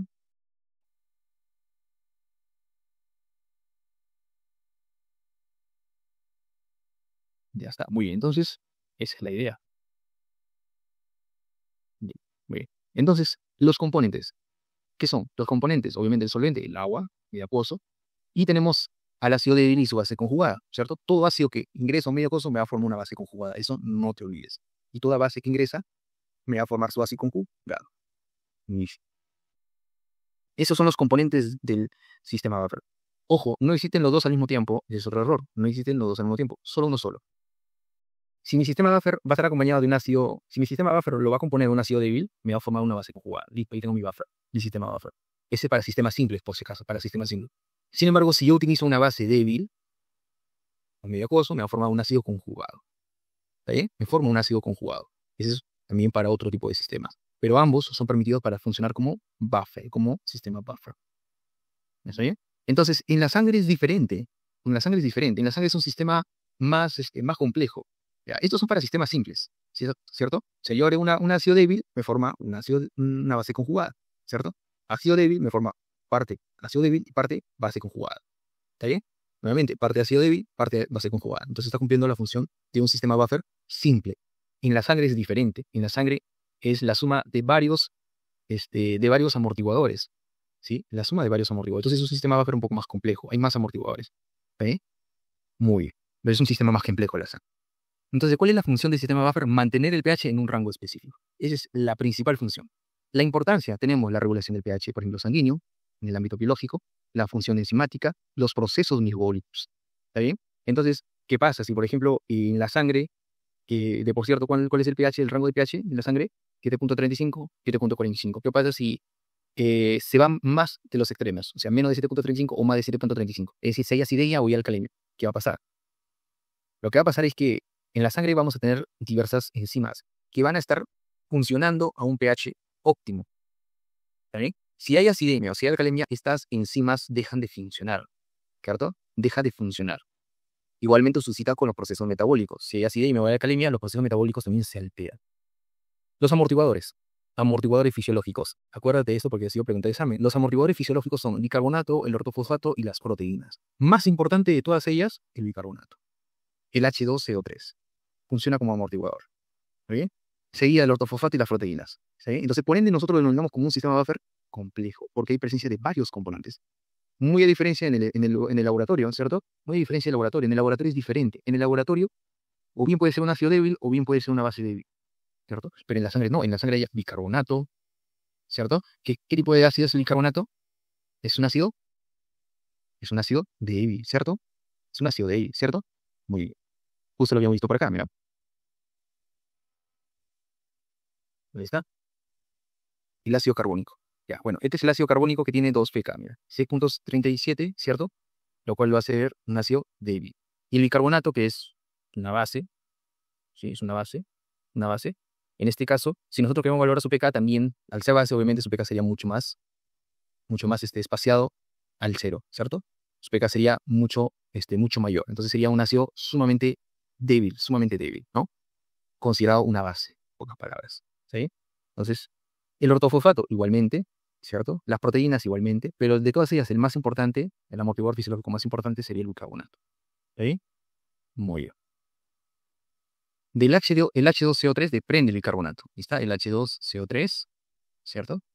El H2CO3 se convierte en bicarbonato. Este es ácido, ¿cierto? Este es ácido en medio acuoso, obviamente en sangre, que me va a formar un H positivo más un H2, perdón, un HCO3. Este que está por acá, este es bicarbonato, ¿cierto? Es el bicarbonato. Ese es su base, ¿cierto? Ese es su base. Muy bien. Entonces, ahí está el ácido carbónico. ¿Su pK cuál es? De 6, ¿cierto? Para poder disociar. Listo. Y este bicarbonato, que es una base, obviamente, si queremos ver su pK, porque todo se mide con el pK sub A, sería mucho más, ¿no? Sería más de 6 inclusive. Entonces sería un ácido sumamente débil. En este caso hay que considerarlo una base, ¿no? Una base, es una base. Listo. Entonces, ¿cuál es la ecuación de Henderson y Hesselbach? Importante acá la ecuación de Henderson y Hesselbach para relacionar el pH con el pK. ¿Está bien? Entonces, el pH en la ecuación de Henderson y Hesselbach es igual al pK sub A más el logaritmo en base 10 de las concentraciones de la base. ¿Qué base estamos hablando? De una base conjugada, ¿cierto? Y acá tenemos al ácido, ¿cierto? Base conjugada y el ácido. Entonces, el pH es igual al pK sub A más el logaritmo en base 10 de la división entre concentraciones de la base conjugada y el ácido. Esa es la lectura de la ecuación de Henderson y Hesselbach. Ahí está. ¿El pH qué es? Es el pH de la solución. El pK sub A es la constante de disociación del ácido, ¿cierto? Y acá tenemos a las concentraciones. La concentración de la base conjugada y la concentración del ácido. ¿Okay? Ojo, hay que tener en cuenta que este pH, el pH que estamos viendo por acá, sería del sistema. El pH del sistema total. Ahora, tener en cuenta esto, que es muy importante, y que ha venido pregunta de examen, es que un buffer, amortigua con mayor eficacia en el intervalo de pH igual al pK más menos una unidad. O sea, en ese rango, ¿sí? En ese rango, pK más menos una unidad, en ese rango el pH se va a mantener. Pero todo depende de quién, del pK. ¿Sí? Todo depende mucho del pK. ¿Sí? El pK del ácido que se ha utilizado. ¿Sí? Ejemplo, si yo tengo acá mi recipiente con líquido, con agua, y por acá tengo varios frasquitos de ácido. Obviamente cada frasquito de ácido tiene su pK. Está pK por acá, un determinado pK, otro determinado pK, ¿cierto? Son ácidos, ¿ya? Son ácidos. Entonces digo, a ver, voy a añadir un ácido a mi sistema, ¿cierto? Para formar un buffer, ¿sí? Voy a formar un buffer, voy a utilizar un ácido y medio acuoso, listo. Entonces, si yo añado un ácido, ¿qué me va a formar? Obviamente, ¿qué tiene que ser? ¿Un ácido fuerte o un ácido débil? Tiene que ser un ácido débil para poder formar mi buffer. Listo. Entonces, añado mi ácido débil a un medio acuoso y me forma concentraciones de hidrogeniones y concentraciones de OH. ¿Ok? Listo. Obviamente, cada uno tiene su propio pH, ¿cierto? Entonces, añadí este ácido y, obviamente, si yo quiero saber a qué pH, este ácido que he elegido es eficaz, ¿sí? Por poner un ejemplo, hagamos que sea 3, a ver, un pK. Yo elijo un ácido que tenga un pK de 3. ¿Sí? Elijo un ácido que sea un pK de 3. ¿Listo? Entonces yo quiero calcular a qué pH, ¿sí? A qué pH, ¿sí? El pK es altamente eficaz. A qué pH el ácido que voy a echar es altamente eficaz, ¿cierto? Perdón, el buffer es altamente eficaz, ya considerando como sistema completo, como un sistema buffer. ¿Está bien? Listo. Entonces añado mi ácido débil acuoso, me formó ácido y me formó una base conjugada, ¿cierto? Y ahí está mi sistema buffer. Ahora yo quiero calcular a qué pH tiene una mayor eficacia. Entonces, agarro la fórmula pH igual al pK más menos 1 unidad. Entonces, pK de 3, listo. Pongo el 3 más menos 1, o sea, en ese rango. O sea, 3 menos 1 es 2 y 3 más 1 es 4. Entonces, que en ese rango de pH, entre 2 y 4, va a tener una mayor eficacia para poder amortiguar, entre 2 y 4, ¿cierto? Entre 2 y 4. Ahora, si yo añado un ácido fuerte, ahora si yo añado un ácido, un ácido, obviamente lo que va a hacer es hacer que aumente más los hidrogeniones. Entonces, aumenta los hidrogeniones, ¿cierto? Y obviamente, si se encuentra a un pH de 2 a 4, va a tratar de equilibrarlo lo máximo posible. Pero ¿qué pasa si yo añado un ácido fuerte? Puedo romper inclusive esta capacidad o esta eficacia. Entonces, si añado más ácido fuerte, obviamente voy a hacer que aumente más el pH y obviamente ya no voy a hacer que pierda su capacidad de buffer. ¿Está bien? Voy a hacer que pierda. Igualmente sucede si añadimos más fuertes. ¿Está bien? Entonces, no te olvides que el buffer amortigua siempre a un pH igual al pK del ácido que elegí, más menos 1 unidad. Nuevamente, el buffer amortigua con mayor eficacia en el intervalo de pH igual a pK más menos 1 unidad. ¿De dónde viene este pK sub A? Del ácido que yo elegí para formar mi buffer. ¿Está bien?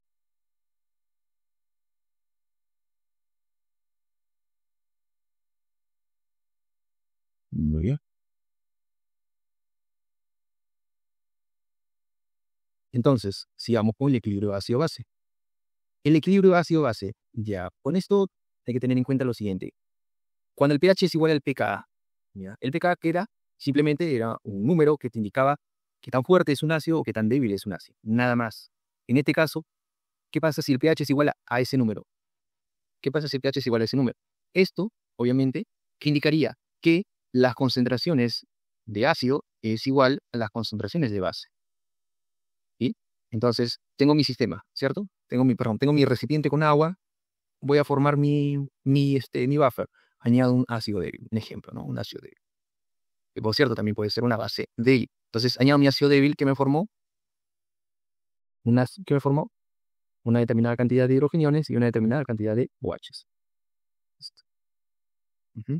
Ahora, va a haber un punto, ¿cierto? Va a haber un punto en el cual consiga una concentración de OH igual a la concentración de hidrogeniones, igual, o sea, mismas concentraciones. Sigo añadiendo, añadiendo, agarro mi pHímetro y voy midiendo. Voy midiendo, ¿cierto? Mido mi pH, listo. Entonces, este ácido débil hemos visto que tiene un pK, ¿cierto? Entonces, ¿qué pasa si voy midiendo con mi pHímetro y llego al pK de este ácido débil? Si yo llego, teóricamente, si yo llego a un pH que es igual en número que el pK, decimos que hay una equivalencia de hidrógeno. Hay una equivalencia de hidrogeniones con los OH. Llego a esa equivalencia. Entonces, quiere entender que hay concentraciones de ácido y bases conjugadas. Hay concentraciones del ácido y de base conjugada iguales. ¿Y esto qué significa? Que el pH del medio coincide exactamente con el pK del ácido débil. ¿Está bien? Entonces, esa es la representación. El pH del medio coincide exactamente con el pK del ácido débil. Está. Coincide exactamente con el pK del ácido débil. ¿Y esto qué significa? Significa que el ácido se ha disociado al 50%. Eso es lo que significa. El pH igual al pK sub A.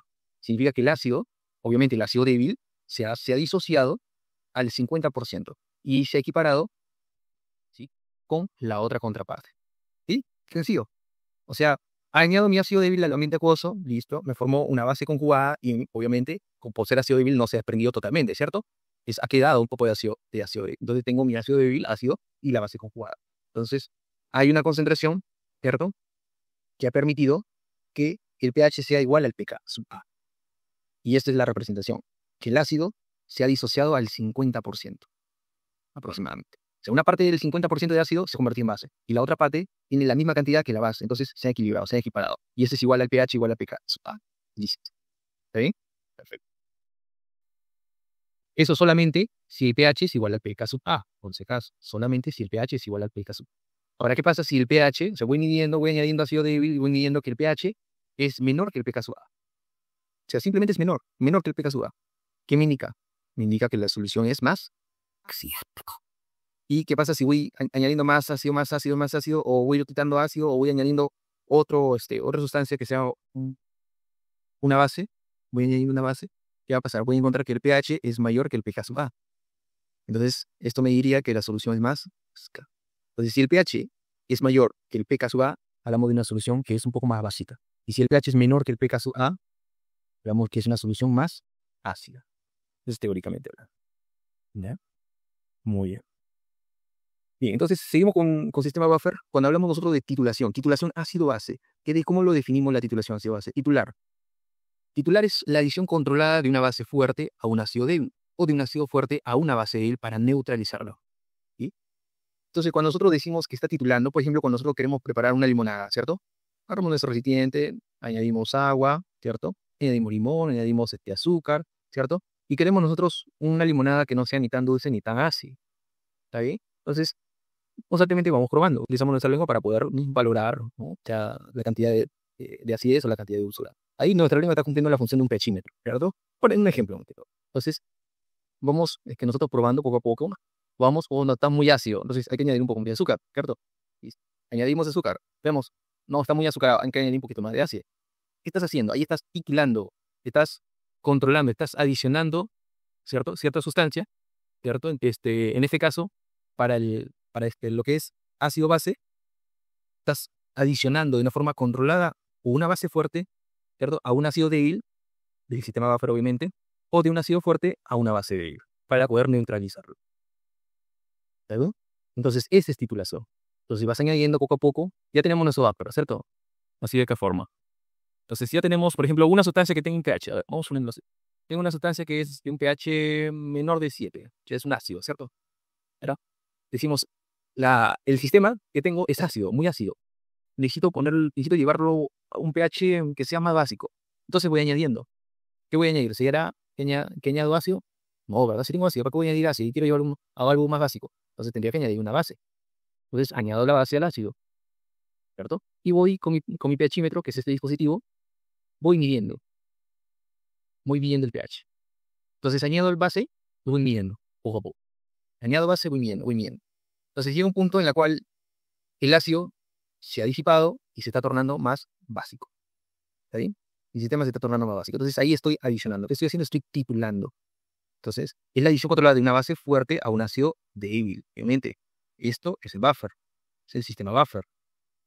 ¿Cierto? Es el sistema buffer porque está compuesta por un ácido débil y su base conjugada. Acá, en este medio. Y acá voy añadiendo una base fuerte. Otra forma. Por ejemplo, una base. Tengo acá una base. ¿Cierto? Con su ácido conjugada, obviamente, es igualmente un sistema buffer. Pero ya no añado bases, sino añado un ácido. Para tornar a este sistema que está a nivel básico y llevarlo a un medio más ácido. ¿Qué estoy haciendo? Estoy titulando. Poco a poco estoy adicionando, estoy controlando. Y eso lo estoy controlando con un pHímetro. ¿Está bien? Igual con la preparación de la limonada para ver si es muy dulce o si es muy ácido. Yo utilizo mi lengua para poder saber si está muy ácido o si está muy dulce. ¿Está ahí? Entonces, ¿qué estoy haciendo? Estoy titulando. ¿Está ahí? Estoy titulando. Estoy controlando. Quiero llegar a un determinado pH, por eso que estoy añadiendo, pero controlando al mismo tiempo. Estoy titulando. Entonces, la curva de titulación. La curva de titulación básicamente es la representación gráfica de la titulación. ¿Qué es la representación gráfica de la titulación? Acá tenemos, por ejemplo, en el eje de las X, tenemos el pH, por acá en el eje de las Y, tenemos la cantidad de álcali. ¿Qué es álcali? Es una base, ¿cierto? Es base, que se añade, en este caso, para este medio, ácido. Es un medio que tiene un ácido débil con su base conjugada. Entonces estoy añadiendo algo que es de naturaleza básica.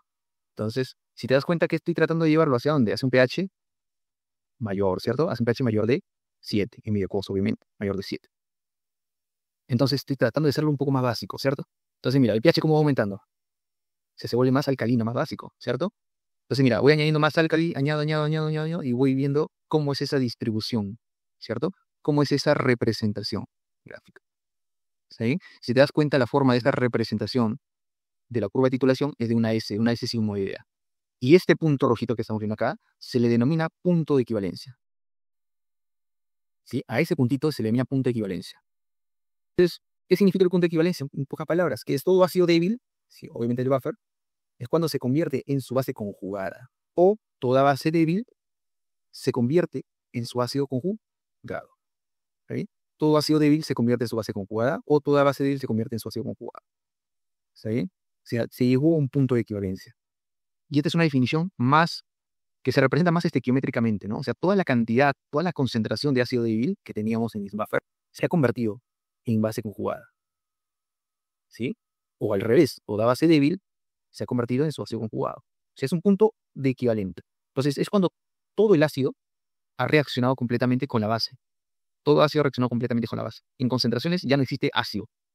¿Sí? Ya no existe ácido. Ahora sería base. Pero es un punto en el cual están equiparados.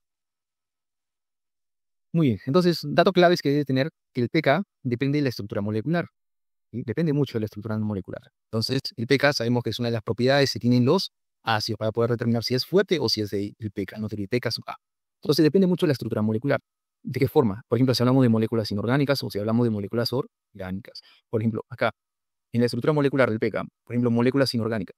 En moléculas inorgánicas, por ejemplo, tenemos a la electronegatividad como uno de los principales factores que influyen mucho. Por ejemplo, el ácido clorhídrico, ¿cierto? El ácido clorhídrico. ¿Qué pasa si nosotros ponemos ácido clorhídrico muy acuoso? Se disocia rápidamente, ¿cierto? Por eso se le considera que el ácido clorhídrico tiene un pK menor de 0, es decir, que es un ácido fuerte. Entonces, si se disocia, ¿qué va a pasar? El cloro, como es más electronegativo, arrastra al hidrógeno.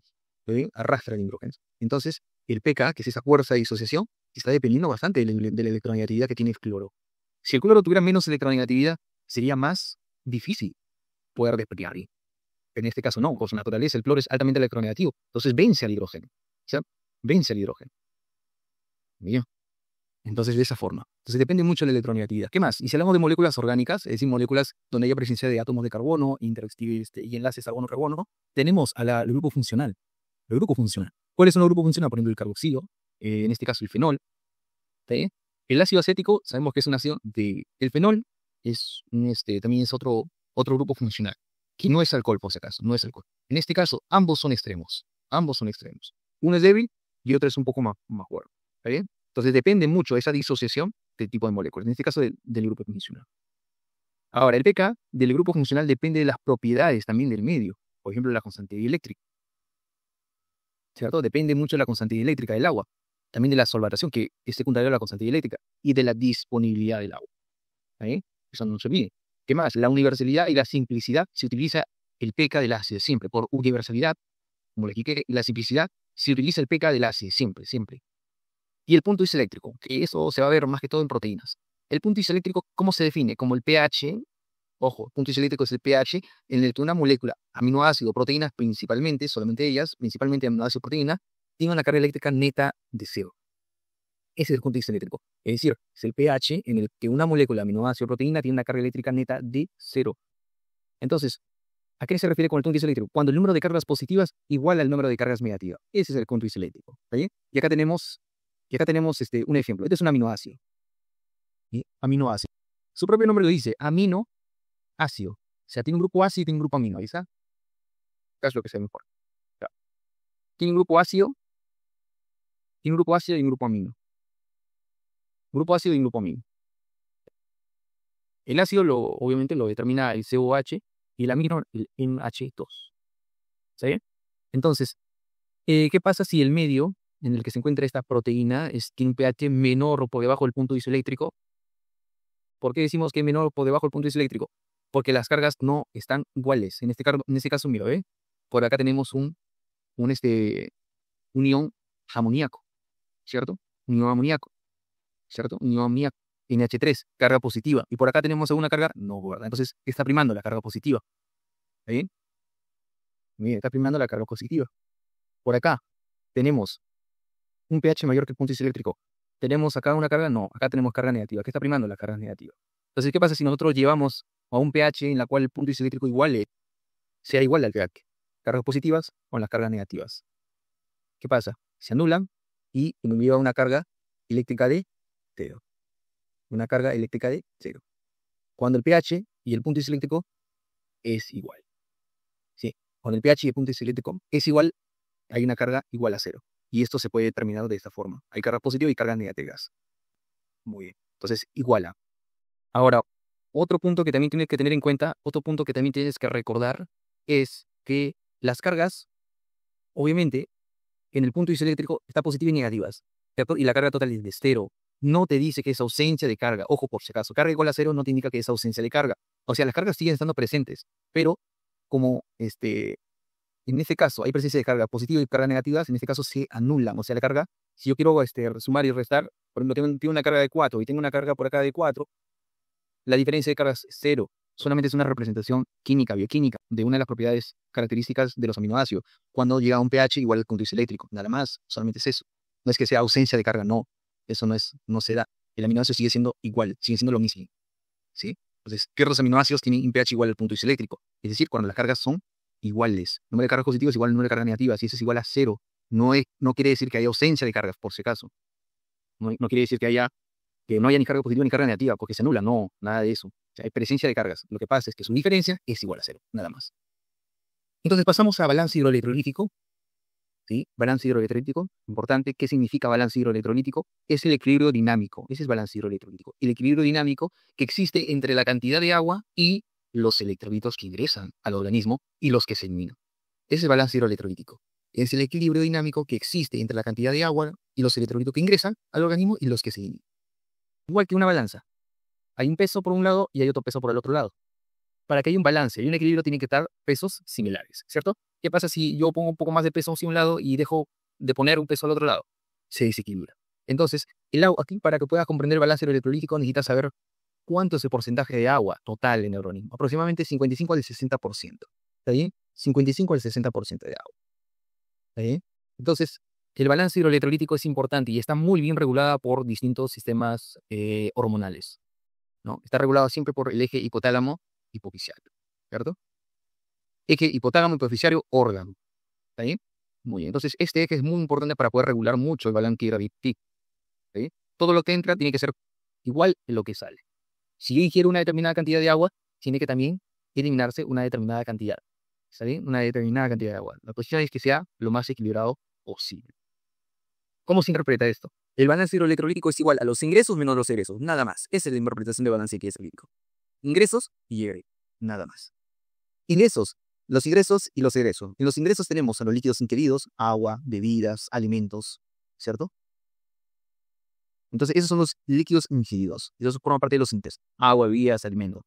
En las frutas, en el agua que ingerimos, ¿qué más? Si nosotros comemos tipo carne, pan, estamos ingiriendo también líquidos. ¿Eh? Líquidos administrados. Los líquidos administrados. Tenemos, por ejemplo, los sueros o los medicamentos. Por ejemplo, una persona que vomita mucho, por ejemplo, le cayó mal tal vez algún alimento y empieza a vomitar, empieza con las deposiciones líquidas, está perdiendo líquido, ¿cierto?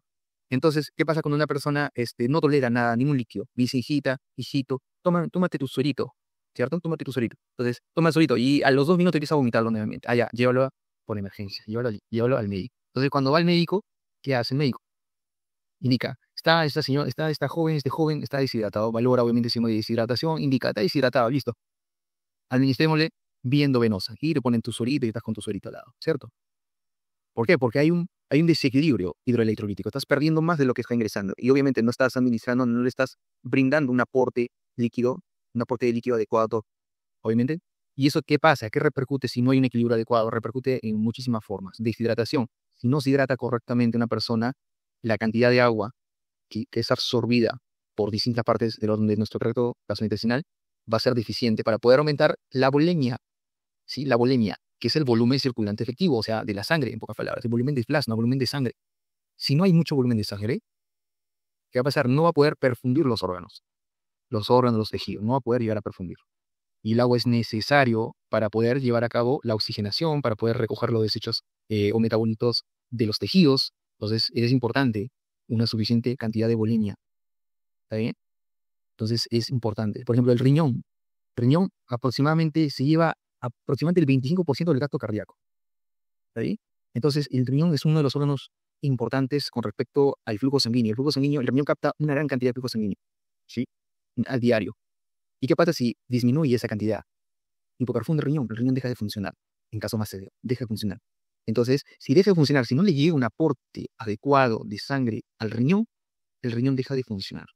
Y ahí se forma un daño al riñón. ¿Y cómo se elimina eso? Injuria renal. Y si es en proceso agudo, injuria renal aguda. Hablamos de los IRAS, ¿cierto? ¿Por qué? Por un déficit de aporte de sangre a los riñones. Y ahí empiezan con las fallas renales. Es por eso que te dicen, no dejes de tomar agüita, no te lo dicen de chiste, no te lo dicen de broma, te lo dicen porque la hidratación es importante. Al menos si quieres vivir con tus riñones hasta los últimos días de tu vida. ¿Sí? Si no te recibes un aporte adecuado, tus riñones empiezan a dañarse. Y si se dañan los riñones, ¿qué va a pasar? Vamos a tener muchísimo problema. Va a fallar cada unidad básica renal. ¿Cuál es la unidad básica renal? Funcional renal. ¿Cuál es? La nefrona, ¿cierto? Falla la nefrona, no se absorbe nada de líquido, obviamente no le aporta nada. Fallan los riñones, empiezan a quedar problemas renales. Que conforme va pasando el tiempo, si esto no es corregido, empiezan ya con el deterioro renal. Y pues al final empiezan ya con pacientes, por ejemplo, con falla renal crónica. Pacientes que necesitan llevarse a terapia de hemodiálisis y todo eso. Entonces todo porque las personas no tuvieron un aporte adecuado de líquidos, ¿cierto? Muy bien. Entonces esa es hay muchísimas causas de por sí. Entonces esto es lo más importante para que puedas cuidar a tus riñoncitos. Y obviamente a tus demás tejidos. El cerebro también necesita aporte de flujo sanguíneo adecuado. Entonces, esos son los ingresos. Líquidos ingeridos, aguas, bebidas, alimentos, los líquidos administrados, tenemos a los sueros, tenemos a los medicamentos. Egresos. A ver, en los egresos hablamos de pérdidas, ¿cierto? Las pérdidas lo dividimos en pérdidas sensibles y las pérdidas insensibles. Las pérdidas sensibles, por ejemplo, son pérdidas, obviamente, que como su propio nombre dice, se siente, ¿no? Ya, por ejemplo, la orina, ¿cierto? Las heces, igualmente. Las secreciones, igualmente. Se está perdiendo líquido. ¿Sí? Se pierde, son pérdidas sensibles. Y las pérdidas insensibles, porque el nombre dice, son aquellas que estás de lo más normal y no sientes. ¿Sí? ¿Como cuáles? Por ejemplo, la transpiración. Tú estás sentado, sentada, escuchándome, y ahora que estamos en verano, empiezas a transpirar, ¿cierto? Entonces te estás perdiendo líquido. Son pérdidas insensibles. El vapor de agua exhalado, igualmente. ¿Sí? Por ejemplo, estoy hablando yo en este momento, estoy emitiendo un vaporcito, entonces se está perdiendo líquido. Por eso que tengo que estar al lado con mi vasito de agua para poder hidratarme también constantemente. ¿Está bien? Entonces, ese también es una pérdida insensible de líquido, de agua. Entonces, eso es balance hidroelectrolítico. Es la diferencia entre los ingresos y los egresos. Ingresos, mencioné, líquidos ingeridos, los líquidos administrados, sueros, medicamentos. ¿Sí? Entonces, ingresa todo lo que ingresa. Y los egresos son las pérdidas. Orina, heces, secreciones. ¿Qué más? Pérdidas insensibles, la transpiración, el vapor de agua exhalado, etc. Ujú. Muy bien. La distribución de líquidos, esto es muy importante, la distribución de líquidos. En una mujer, aproximadamente el 45% es sólido y el 55% es fluidos, líquido. En el varón es el 40% de sólidos y de fluidos es 60%. Que había agua, el 60% lo tiene el varón. Y en la mujer, el 55%. Ahora, hay una diferencia, ¿no? O sea, el varón tiene más líquido que la mujer, ¿cierto? Ahí está la diferencia, aproximadamente un 5%. ¿Y esto a qué se debe? A que la mujer tiene mayor tejido adiposo. ¿Sí? Esto principalmente se debe a que la mujer tiene mayor tejido adiposo. ¿Listo? Entonces, varón-mujer, tenemos que del 60% de líquido, los 2/3 son líquido intracelular, o sea, están dentro de la célula. Las dos terceras partes del 60%, o sea, la gran mayoría se encuentra dentro de la célula, las 2/3 partes. Y el tercio restante está a nivel extracelular. ¿Sí? Está a nivel extracelular. Muy bien. Ahora, de la tercera parte que está fuera de la célula, tú sabes que se distribuye también, ¿cierto? Que el 80% está en el espacio intersticial, es decir, entre células, ¿cierto? Entre células, intersticial, en el intersticio, de célula a célula, de los tejidos, obviamente. Ahí está. Estas son células, todo es el tejido, estas son las células, y cada célula está separada por un espacio, es el espacio intersticial, y el 80% se encuentra en ese espacio. Y el 20% restante en el plasma. ¿Sí? En el plasma. Muy bien. Entonces, esa es la distribución de líquidos. ¿Ya? Ahora, de electrolitos, si nosotros nos enfocamos a los electrolitos, igualmente, ¿no? Los electrolitos a nivel intracelular, en el líquido intracelular y en el líquido extracelular, ¿cuáles son los electrolitos más importantes? En el líquido intracelular tenemos aquí los fosfatos, ¿cierto? Fosfato. ¿Quién más tenemos? Al potasio, ¿cierto? Fosfato, potasio. Y en el líquido extracelular, ¿a quién tenemos? Tenemos al sodio, tenemos al cloro, tenemos al calcio, ¿cierto? Sodio, cloro, calcio, etc. Inclusive hay una nimotecnia para que se puedan acordar. Entonces, ahora me dirán, ¿no? Me dirán, "Doc, entonces que no hay cloro en el intersticial". También lo hay, pero estos son los más importantes. ¿Sí? Los más importantes. Más importantes más que todo en concentración. En el líquido intracelular hay mayor cantidad de fosfato, mayor cantidad de potasio.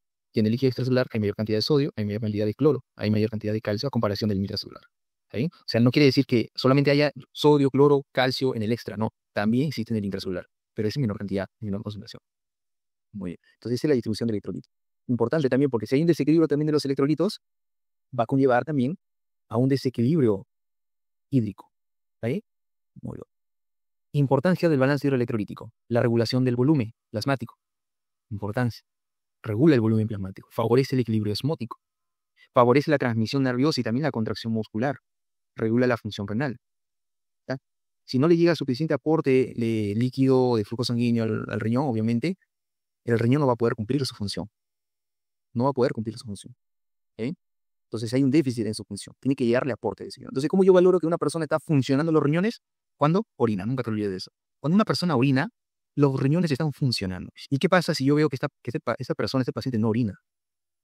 ¿Qué pasa cuando yo veo a un paciente que no orina?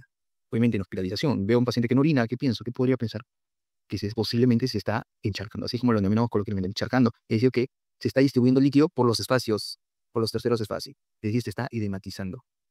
¿Está ahí? Pero si una persona común y corriente como nosotros, estamos sanos y no orinamos, podemos pensar tal vez por ejemplo, que estamos en épocas de verano Y como nosotros tenemos pérdidas insensibles, transpiración, vapor de agua, trabajamos, ¿no? Estamos ahí chambeando, transpiramos, corremos corriendo, o nos vamos por allá caminando con la familia y te transpiramos. Nosotros ni lo sentimos. Por ende que el volumen, ¿no?, de orina también va a disminuir. Entonces no hay que preocuparse. ¿Está bien? Entonces, muy de diferencia cuando estamos en un ambiente un poco más frío, ¿cierto? Por ejemplo, en épocas de invierno, las personas orinan demasiado en épocas de invierno. Muy a diferencia de personas en época de verano. ¿Está bien? Entonces, eso también es una persona normal. Obviamente, no es de, pucha, no está orinando, tiene problemas renales. No, lo que sí tiene que tener en cuenta es que tiene que faltarle líquido, porque está también perdiendo. Aunque no lo creas, pierde. ¿Está bien? Entonces, más que todo para la función renal. ¿Sí? La producción de energía, igualmente. Para la producción de energía, los electrolitos son importantes para la producción de energía, ¿cierto? ¿Qué pasa? ¿Te acuerdas de la bomba sodio y potasio en una célula? La bomba sodio y potasio, ahí está la bomba sodio y potasio. La bomba sodio y potasio al líquido extracelular, del líquido intracelular, o el espacio extracelular. La bomba sodio y potasio que bota hacia afuera, hacia el extracelular, 3 sodio, ¿cierto? Ingresa 2 potasio. Entonces, mira, es importante los electrolitos. ¿Cuándo los miramos por ciertos electrolitos? Cuando son iones cargados en medio aquoso, ¿cierto? Son elementos, son iones cargados en medio aquoso. ¿Sí? Están distribuidos en medio aquoso. ¿Y por qué se distribuyen? Por la constante dieléctrica que te mencioné al inicio. Porque reduce la atracción entre una carga positiva y una carga negativa.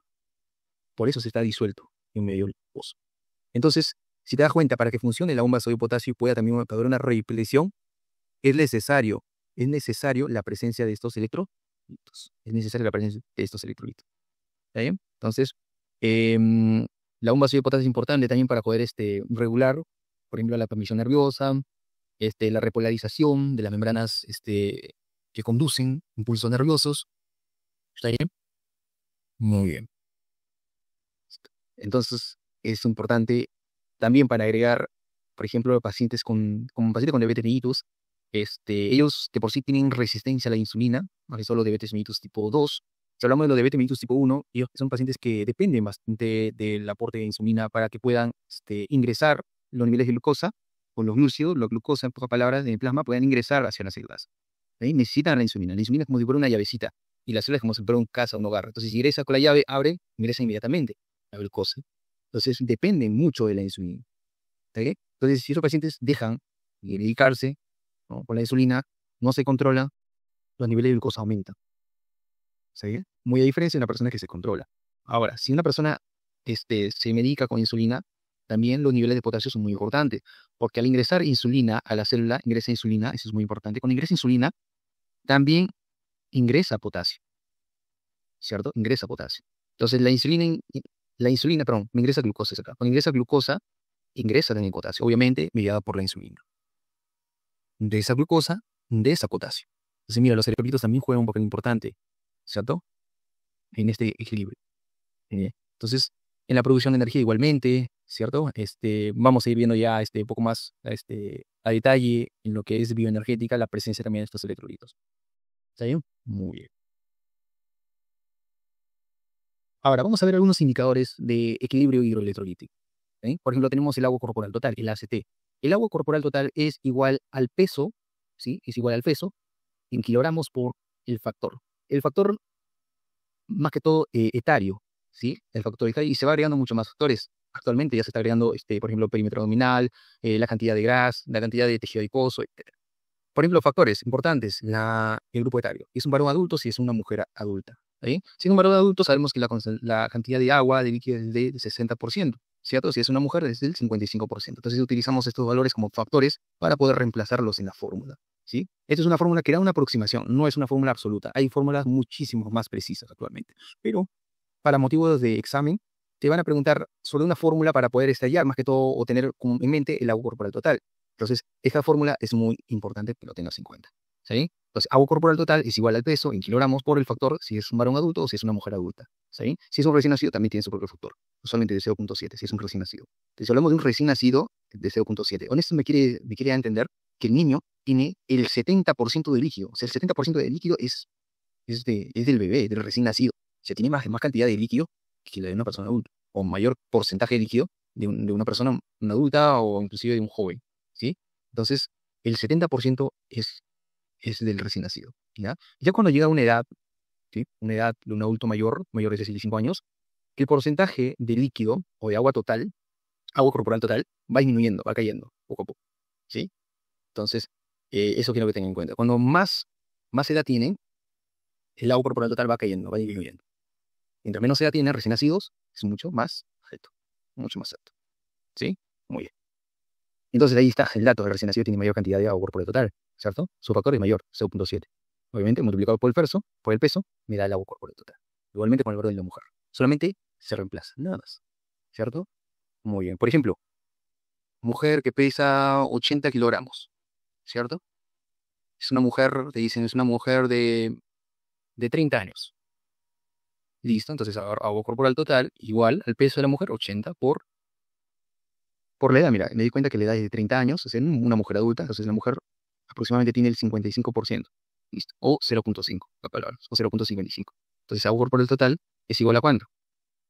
Pues agarro así, 55 entre 100. Se va 0, se va, quinta, 11, quinta, 2, mitad 1, mitad 4, aproximadamente 44, ¿sí? 44 litros. 4.4 litros, ¿cierto? 4.4 litros. ¿Listo? Quinta 2. No, pero, sí, así. A ver, agua corporal total igual a 80 por el factor, en este caso, ¿de cuánto es? De una mujer adulta, 0.5. 5 entre 10. Ahí está. Se va. 40 aproximadamente. ¿Cierto? 40 litros, ¿sí? 40 litros. ¿Cierto? 40. Entonces, esa es la distribución de agua. En este caso, sí, de agua, sí está bien. 40 litros. Sí, la cantidad en litros de agua corporal total. Sí. Entonces, esa es la cantidad de agua corporal total en litros. Entonces, vamos con el siguiente. La osmolalidad plasmática. La osmolalidad plasmática, vamos con la siguiente fórmula. 2 por la concentración de sodio sérico más la glucosa, ¿cierto? Dividida entre 18, más la urea dividida entre 5.6. La osmolalidad plasmática es aproximadamente va de 280 a 300.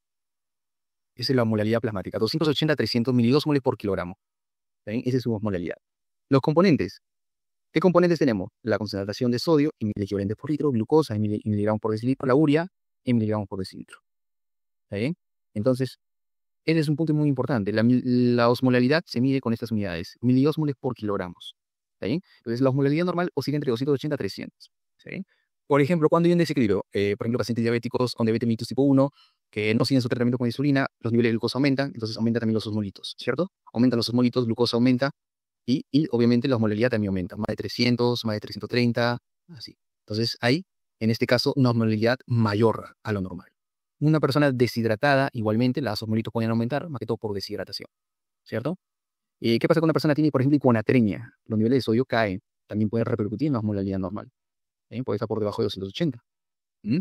Entonces, esta fórmula es importante para poder hallar la osmolalidad plasmática, ¿sí?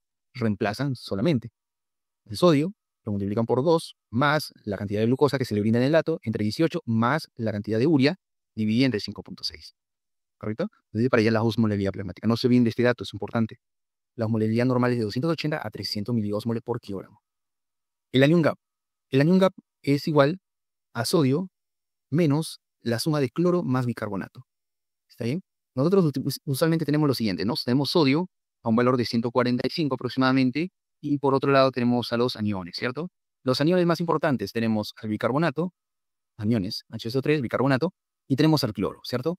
El bicarbonato aproximadamente con 24 y el cloro con 108 aproximadamente. ¿Sí? Pero a pesar de ello también tenemos unos aniones traza, por decirlo así, o sea que están por debajo de estos, que encontramos, por ejemplo, en las proteínas, encontramos, por ejemplo, lactato, por ejemplo, ¿qué más? Proteínas, lactato, ¿qué más? Por ejemplo, proteínas, lactato, otros elementos, ¿sí? Otros elementos, o otros componentes aniónicos, otros componentes aniónicos. Otros componentes aniónicos denominados OH, ¿sí? OH, otros componentes aniónicos, ¿ya? La cuestión es que, si te das cuenta, utilizamos a los cationes más representativos porque se encuentran en mayor cantidad, bicarbonato como aniones y el cloro, ¿cierto? Entonces, en estos casos, para hallar el anión GAP, que es denominado brecha aniónica, como la diferencia entre la concentración de sodio con la suma de bicarbonato con el cloro. Entonces, mira, si tenemos al sodio a este nivel y tenemos al cloro a este nivel, ¿cuál sería la brecha aniónica? Sería esto, ¿cierto? Este espacio. Este espacio que está acá es denominado el anion gap o brecha aniónica. Anion gap o brecha aniónica. Es la diferencia entre sodio con la suma de bicarbonato y cloro. Esa es brecha aniónica. ¿Ahí? Ese es el anion gap o brecha aniónica. El anion gap o brecha aniónica oscila entre 8 a 2. Dato. ¿Sí? Entre 8 a 2.